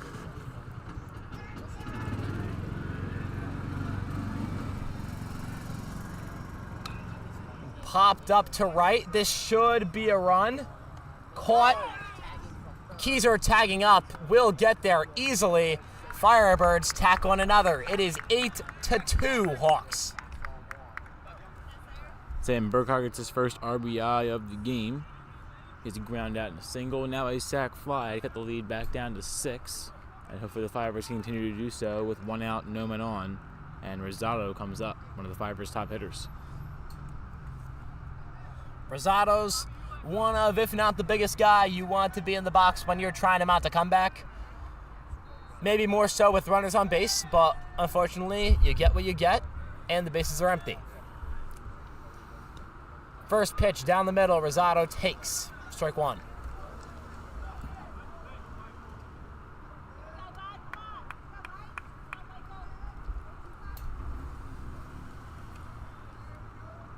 Rosado swings and lines one, caught at second base. A stellar play from Thomas Murtha, the second baseman. That was a great play by Murtha. Only one way for him to go if he guessed right, and he went to that direction, went down a little bit to his left. And that's a great play by a right-handed second baseman, able to make that play right off the dirt. Very nice play. If that went by him, that was easily a single. Could have probably been squeezed into a double. Ground ball from Amadi to third, and will get lasered. Hawks get out of the inning, only surrendering 1. It is 8-2 Hawks after 5.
First pitch from Tommy G is fouled off for strike one. McGinley putting together some solid work in this game. And breaking ball. See, I'm saying it hit him. Said it hit him. Okay. Batter was just still in the box, didn't feel it at all. Said it hit him. So, I mean, you're not going to turn down free base. I don't even know if you can. That was Enrico Tufano, too, who's reached base now all 4 times come up. Scary hitter in the box right now, but a strike is called low. 0-1 count here for Mr. Tufano.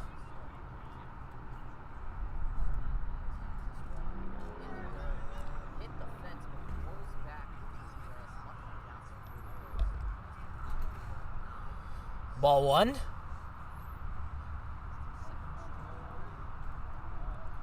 1-1 count here for McGinley against Tufano, who's been a stud this game, reaching base 4 for 4 times. The Prep just getting around the lineup much better than the Firebirds are. Oh, my bad. My bad. Luke Mirage is up. Nope. I am bad at this. Christopher Steinmetz is up. There we go. 3rd time's the charm. So Steinmetz replaces Mirage, who had a ground out and a strikeout. Steinmetz was hit by pitches last time up. Hey, I was going to be right eventually. Yep.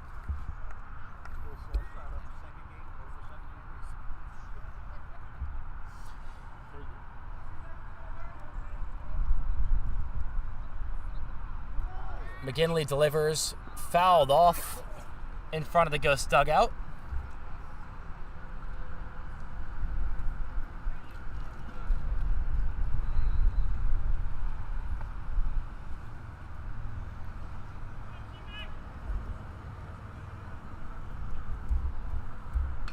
There's a line drive out towards left. What a Wow. catch.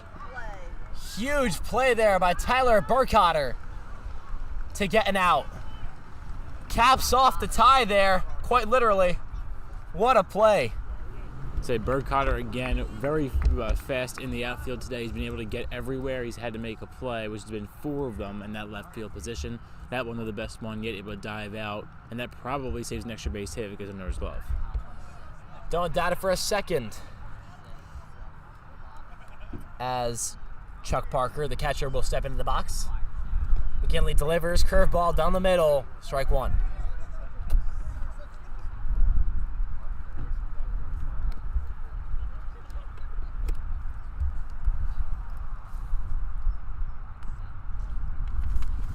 Oh, 1 count here, 1 out on the stellar Gold Glove play by Burkhardt. McGinley checks. Tufano gets down.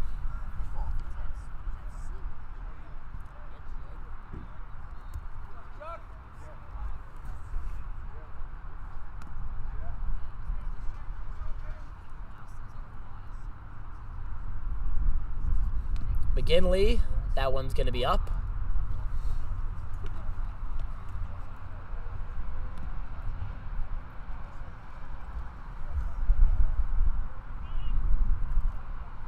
One count here with 1 out for the senior pitcher.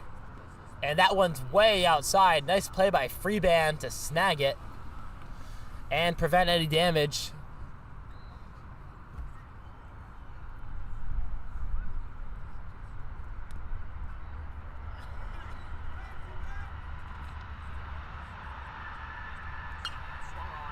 That one swung on, popped up behind the backstop. Almost near where that Jeep pulled out of the spot a few seconds before that. Pretty good thing they did that. You don't want a baseball flying through your sunroof. As it's a 2-2 count.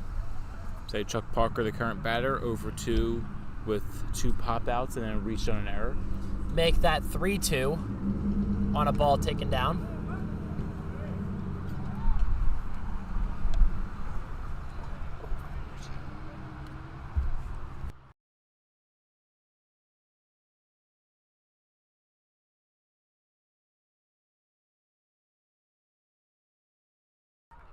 The count is 3 balls, 2 strikes. I think it's something different. Anyway, the out is recorded. Chuck Parker does ground out. And it is Jack Sayer, the right fielder, putting in a lot of effort this game. Ball's down. Very close to a stellar defensive play. Unfortunately, just missed the glove.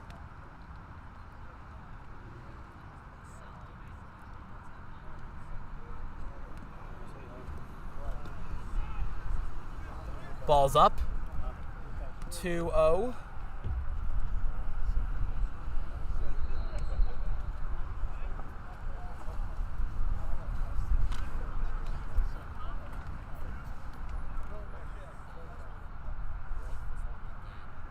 That one downstairs. 3-0 now the count.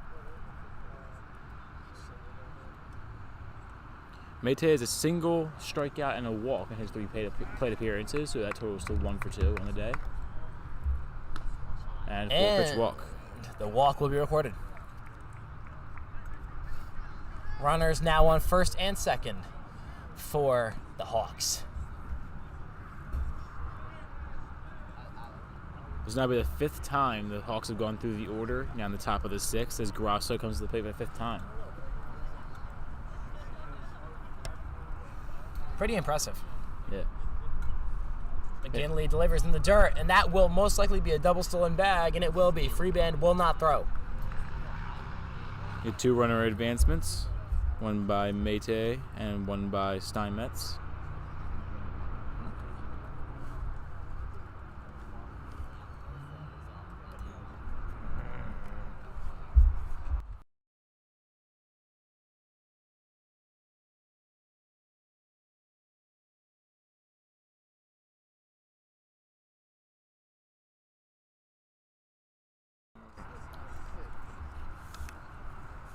Want to know now the count? So Grasso in his first 4 plate appearances, 0-for-3 with a fly out, 2 pop outs, but an RBI walk a second time up. McGinley will deliver a strike. 1-1 count here from McGinley to Thomas Murtha as that ball is swung on, and it is fair in the left field line. Burkhardt botches it. The throw to Keyser will not be flicked to McNabb. It is a 2-run double for Thomas Murtha.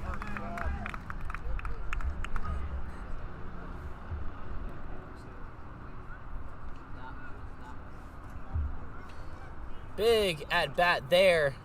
Swinging the bat and putting it out into left field.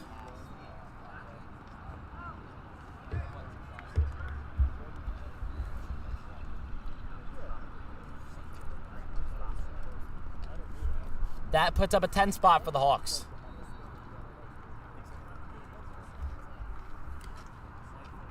It is now a 1-1 count.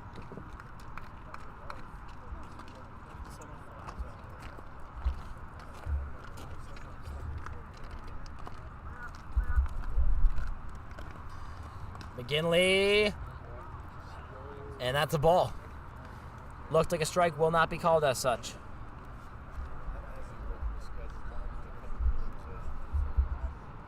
So warming up in the bullpen for the St. Joe's Prep Hawks, pardon me. Number 2, Miretu Rupertus. And he'll come into the dugout to get ready. McGinley sitting at a nice 2-1 count. Yeah, for now the batter is Rob Grosso. I said that in the previous at-bat, but that was Nick Mate. Rob Grosso, again, 0-for-3 with a fly out, 2 pop outs, and an RBI walk. That one, though, chased way in the dirt. Castellanos, that's Chase. Don't roast my boy like that.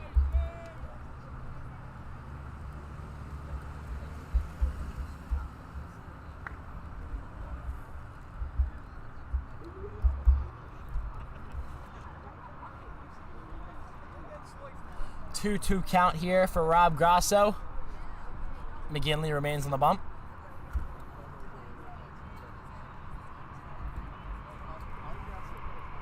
McGinley delivers and swung on and whiffed by Grasso. That will end the inning. Now Hawks put another couple runs on the board, making it a 10-2 Hawk ball game. Firebirds look to put some runs on the board to lower this deficit.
New pitcher on the bump.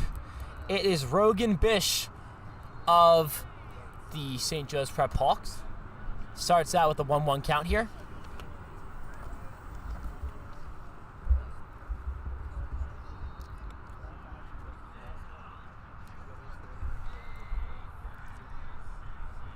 Number 8, taking on Colin Davis.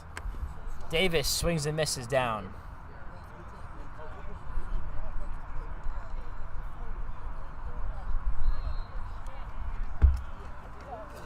Absolute tragedy has just struck in Major League Baseball.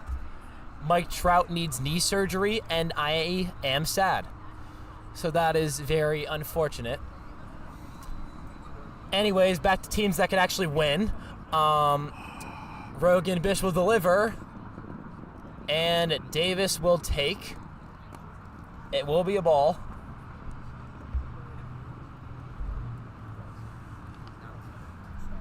Two count here.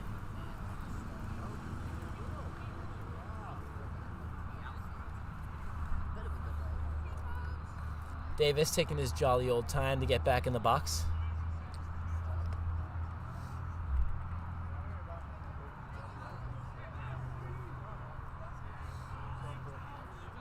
And that one's up. Fill the count up. It is 3-2 to Colin Davis.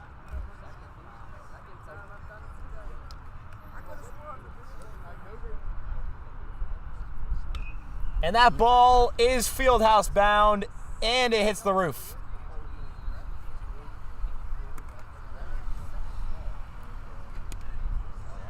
Fieldhouse taking a beating today.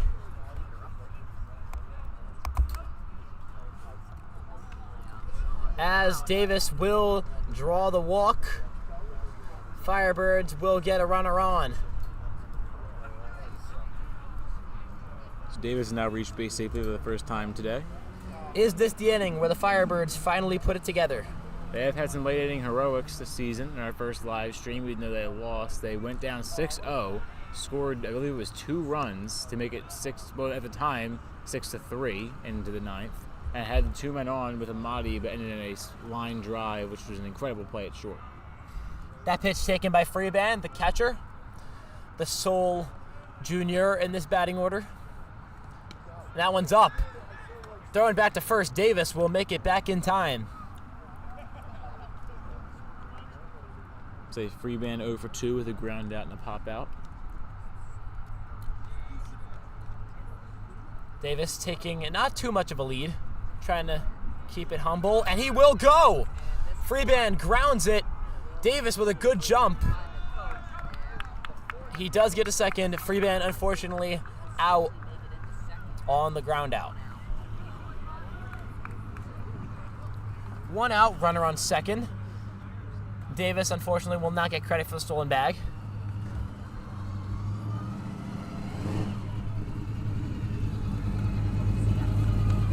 That engine does not sound quite right. That's a loud car.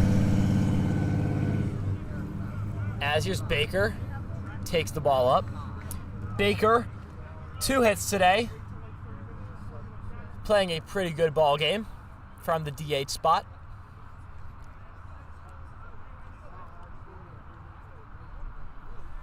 And Rogan Bish is set. Delivers. Baker swings and whiffs on a ball down near the dirt. It is a 1-1 count.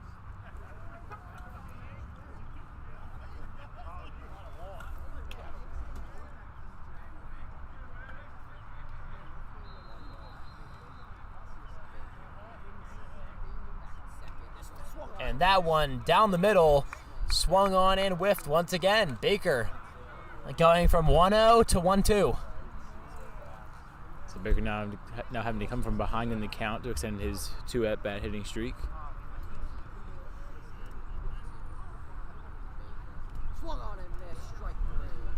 And that will end the at-bat for Matt Baker. Foul ball. Never mind, he fouled it. Didn't see it get around.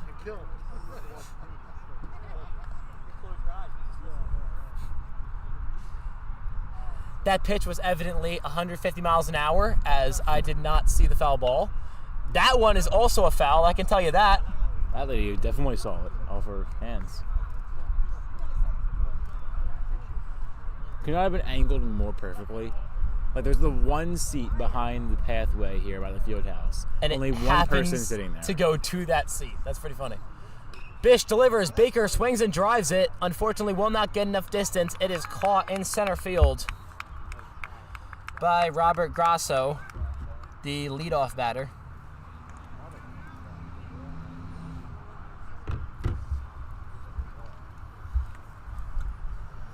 That brings up McNabb.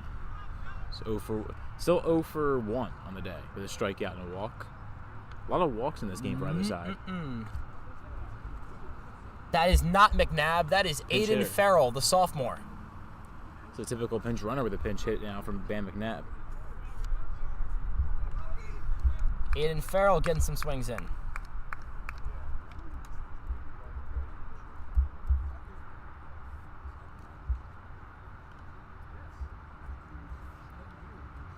One 0 count.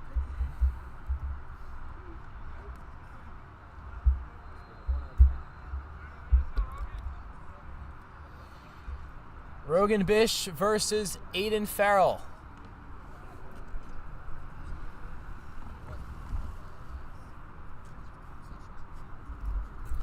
The delivery loses the glove. Davis will not run. It is a 2-0 count here.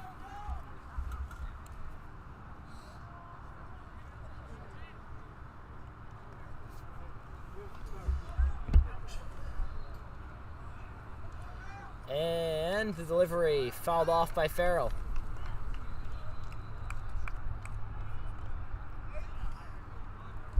Two 1 count.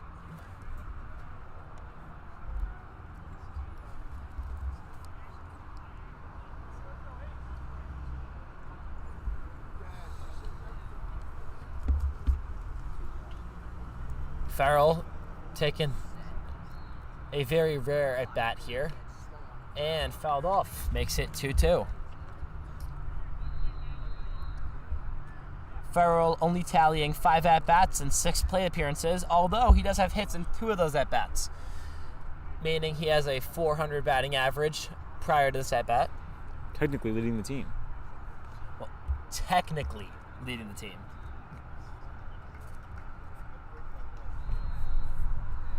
And 1 RBI in those 2 hits as well.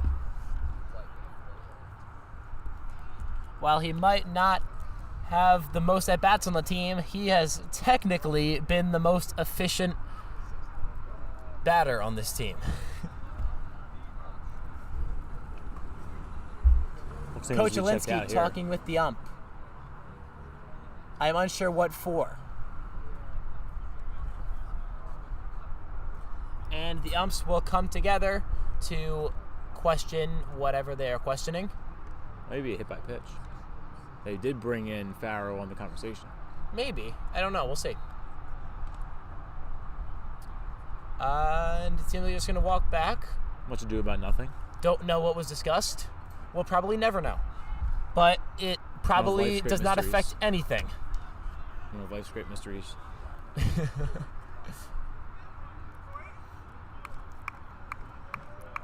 going to go down in history as questioning what happened in the umpires discussion. That one's over the catcher. Davis will not run. And this count is full with 2 outs.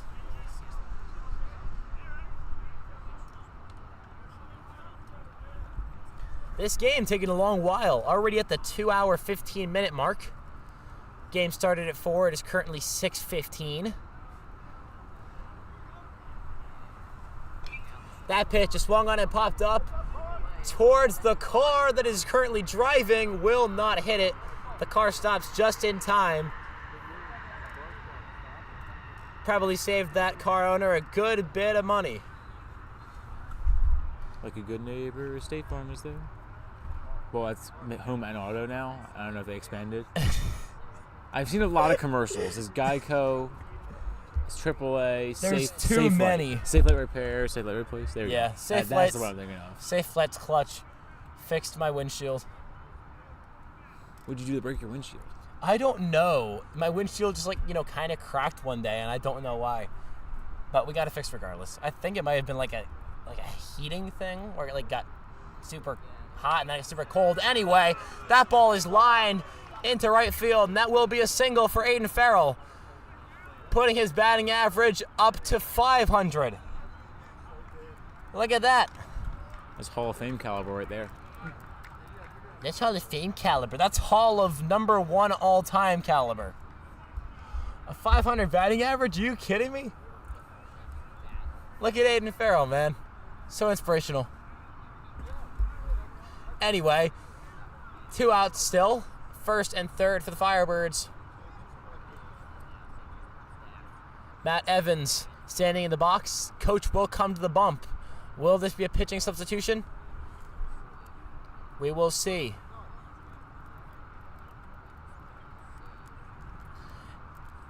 So if it is, Rogan Bish comes in with 2 outs recorded and allowing just 1 hit. No strikeouts. We'll take a little pause and be back when we find out what's happening.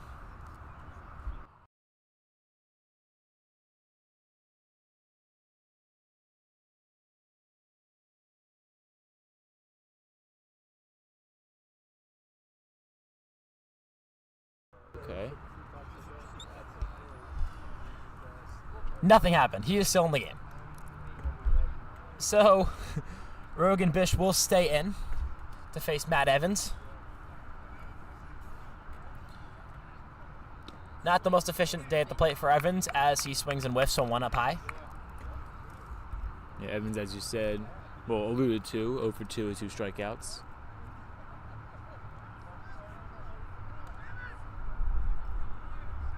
Still a chance to get something going here late.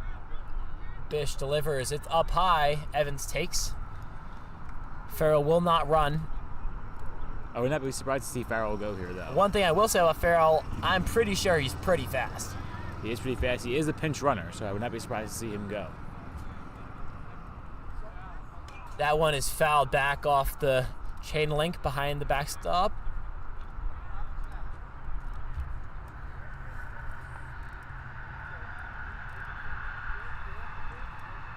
Evans down 1-2.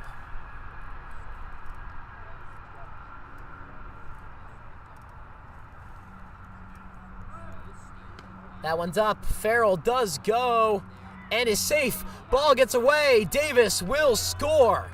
Firebirds put another one on the board, and it is now 10-3. Kind of like Chris Paul hitting that three, but you know, Firebirds take any runs they can get. It is 10-3 Hawks. That was a smart double steal move by Davis, seeing the ball go underneath the second baseman's glove, that being Nick Mate. And a good job by Farrell to capitalize as well to get to second base safely.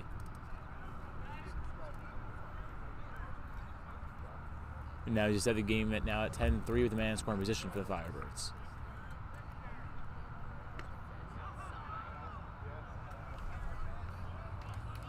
Full count to Mevins.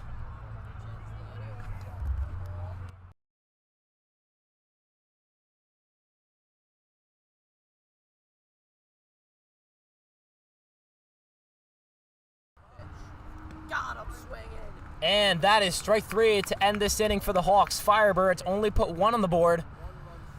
So that means through 6, it is a 10-3 Hawks lead. Firebirds only one more shot to make an offensive push.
Here we are, top of the 7th, and Sean Boyle takes the bump for the Firebirds.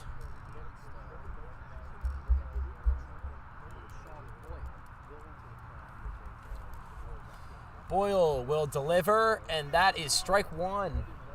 It is now a 1-1 count for Boyle.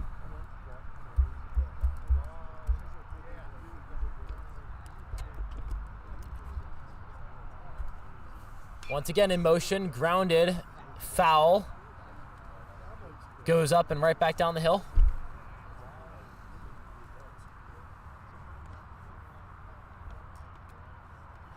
DeLuca will go retrieve it.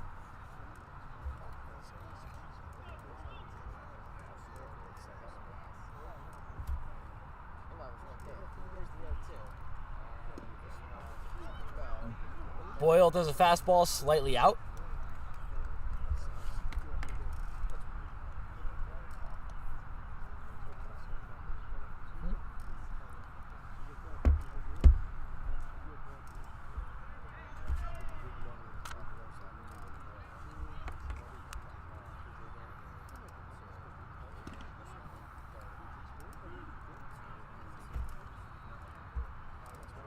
Two count.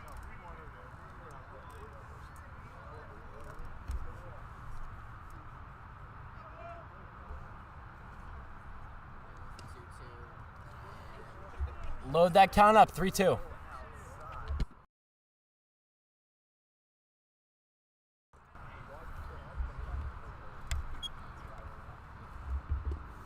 And Boyle walks him. Sittler will get on base. On a walk from Sean Boyle. Second time today he's reached base, hit by a pitch and a walk. And that brings up Will McCoach with an RBI today. Boyle checks back with the Mahdi. So getting the RBI for McCoach was a single, his second time up. He's also had a hit by a pitch and reached on an error. McCoach putting together a good game, as that will be 2. Great job turning 2 by Jake Keyser. It was a good read by Keyser off the bat, and good job by him to run to the bag instead of risking a toss there to the second baseman, which I believe was a change to Farrell. So Farrell, good job by him as well to get away from the bag and open up the lane for Keyser to go back to first with a Mahdi. Boyle will deliver. It is up high. 1-0. Hopefully, this should be the closing of the St. Joe's offensive production for the game. And the Firebirds just got to try to put runs on the board in the bottom of the 7th.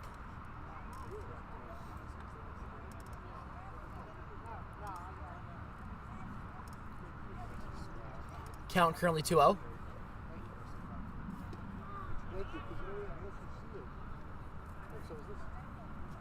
So the camera battery died again. I guess so. Camera is once again gone on a 2-1 count. Camera is quite literally wavering between life and death tonight. Make that 3-1. 3-1 count from Boyle to Jack Keenan, the first baseman. So Keenan with 2 walks of his own, a sac fly. Grounded left side through the hole of Davis and Keyser, and will be a single for Jack Keenan, the first baseman. So Keenan now adds to his 2 walks and a sac fly, as well as a pop out for the single.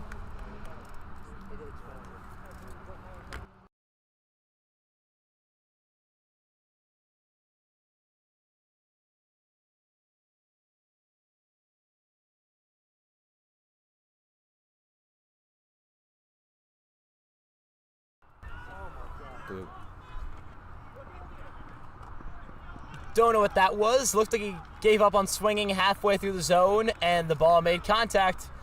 A little ground out there to finish off the St. Joe's offensive production for the game. They finish it off with 10 runs, and now the Firebirds have one final opportunity to make a push back. Can they do it? We'll find out in a few minutes when we come back for the bottom of the 7th.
Strike one taken.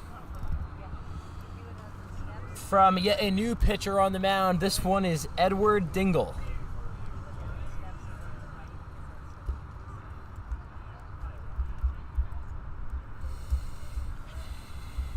Say Dingle relieves Rogan Bish, who threw one full inning. Allowed one run, no strikeouts. Dingle, quick 0-2 count. That ball's up. 1-2.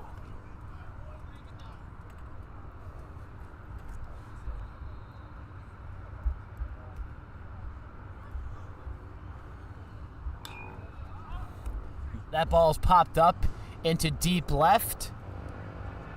It will be caught and put away by the left fielder, Christopher Steinmetz. That'll most likely end Jake Keyser's day, reaching on an error and a triple in his last at-bat before this one. Now a fly out and a ground out.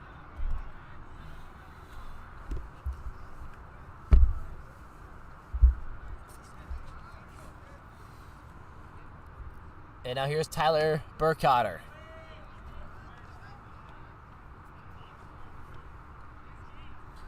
Takes ball one. So 1-0 to Burkhardt with the sac fly, single, and a ground out. That's a liner. Will it be fair? Yes, it will. Burkhardt with a nice single to get on base. And is this where the Firebirds heat up? There's a large curve around first. Yeah, who else would you want up here except Eddie Rosado? So meet the order for the Firebirds with Rosado and Amati coming up. One out and a man on first. And Rosado with an extra base hit already today. 1 for 3 at the double. And 2 lineouts. We'll fly out in a lineout. And here's the pitch. Rosado fouls it off down the third base line. Just short of the pike. Barely missed the pike. Would have been nice if it went on the pike again. Unfortunately, did not. I suppose we started calling Bristol Pike the Pike today. Has anyone ever called it that? Or do we just coin that? I would assume so. That's a high strike. Rosado clearly not too happy about it. 0-2 count.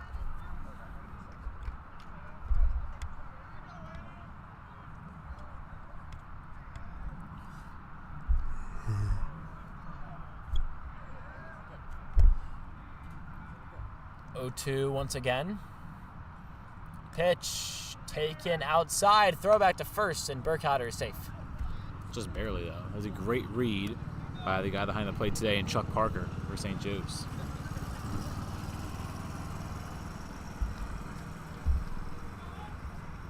And here's Dingle to Rosado. Grounded up the middle by Rosado, and Burkhardt will be out, but Rosado will stay at first. And the Firebirds had another final out with the Amati.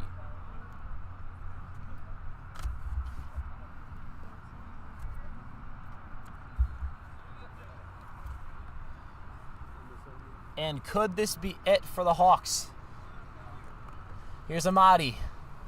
2 outs, runner on first. Pitch from Dingle. Down the middle, strike one.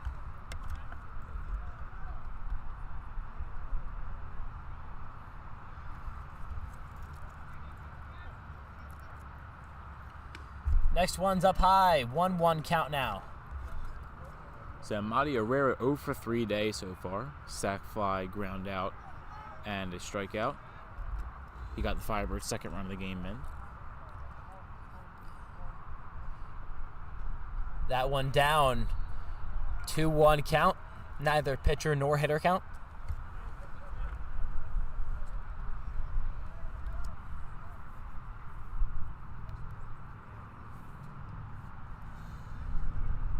Dingle trying to shut this game down. Pitch in the dirt. It is now 3-1. Could Amati get on base and potentially start a 2-out rally here in the bottom of the 7th?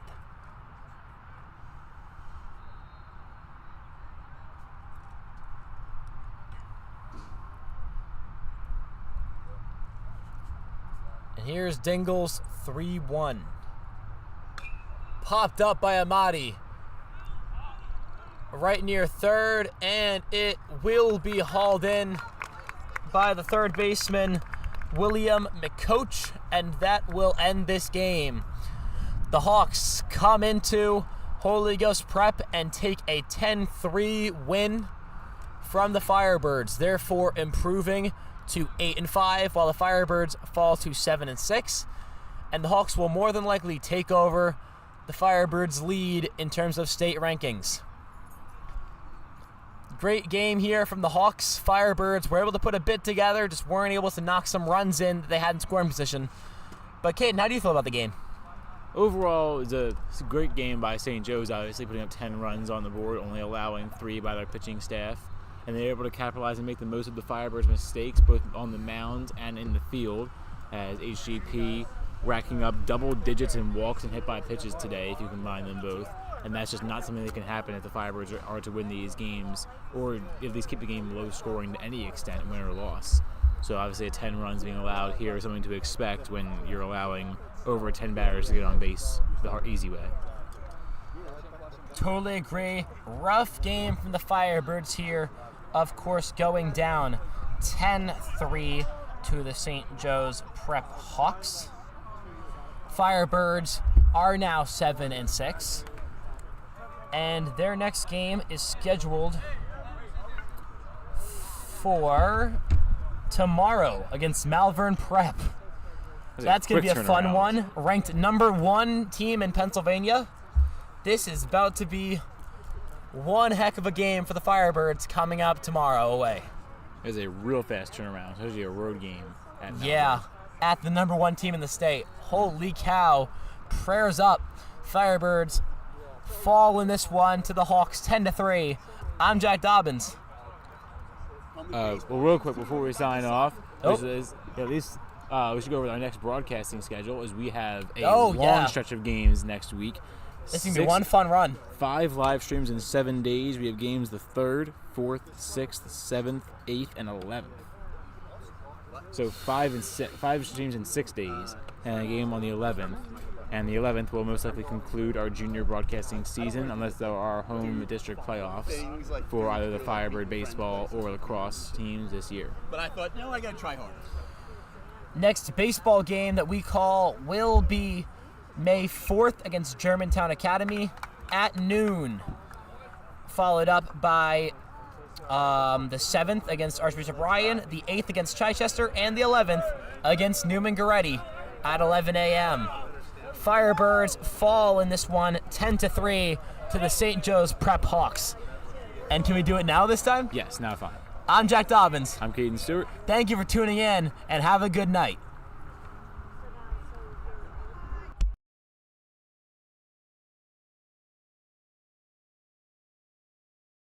Holy Ghost Prep ties it up. Holy Ghost is on the move. Yeah, Firebirds had a lot of momentum. Right from the jump for the Firebirds, who look really good.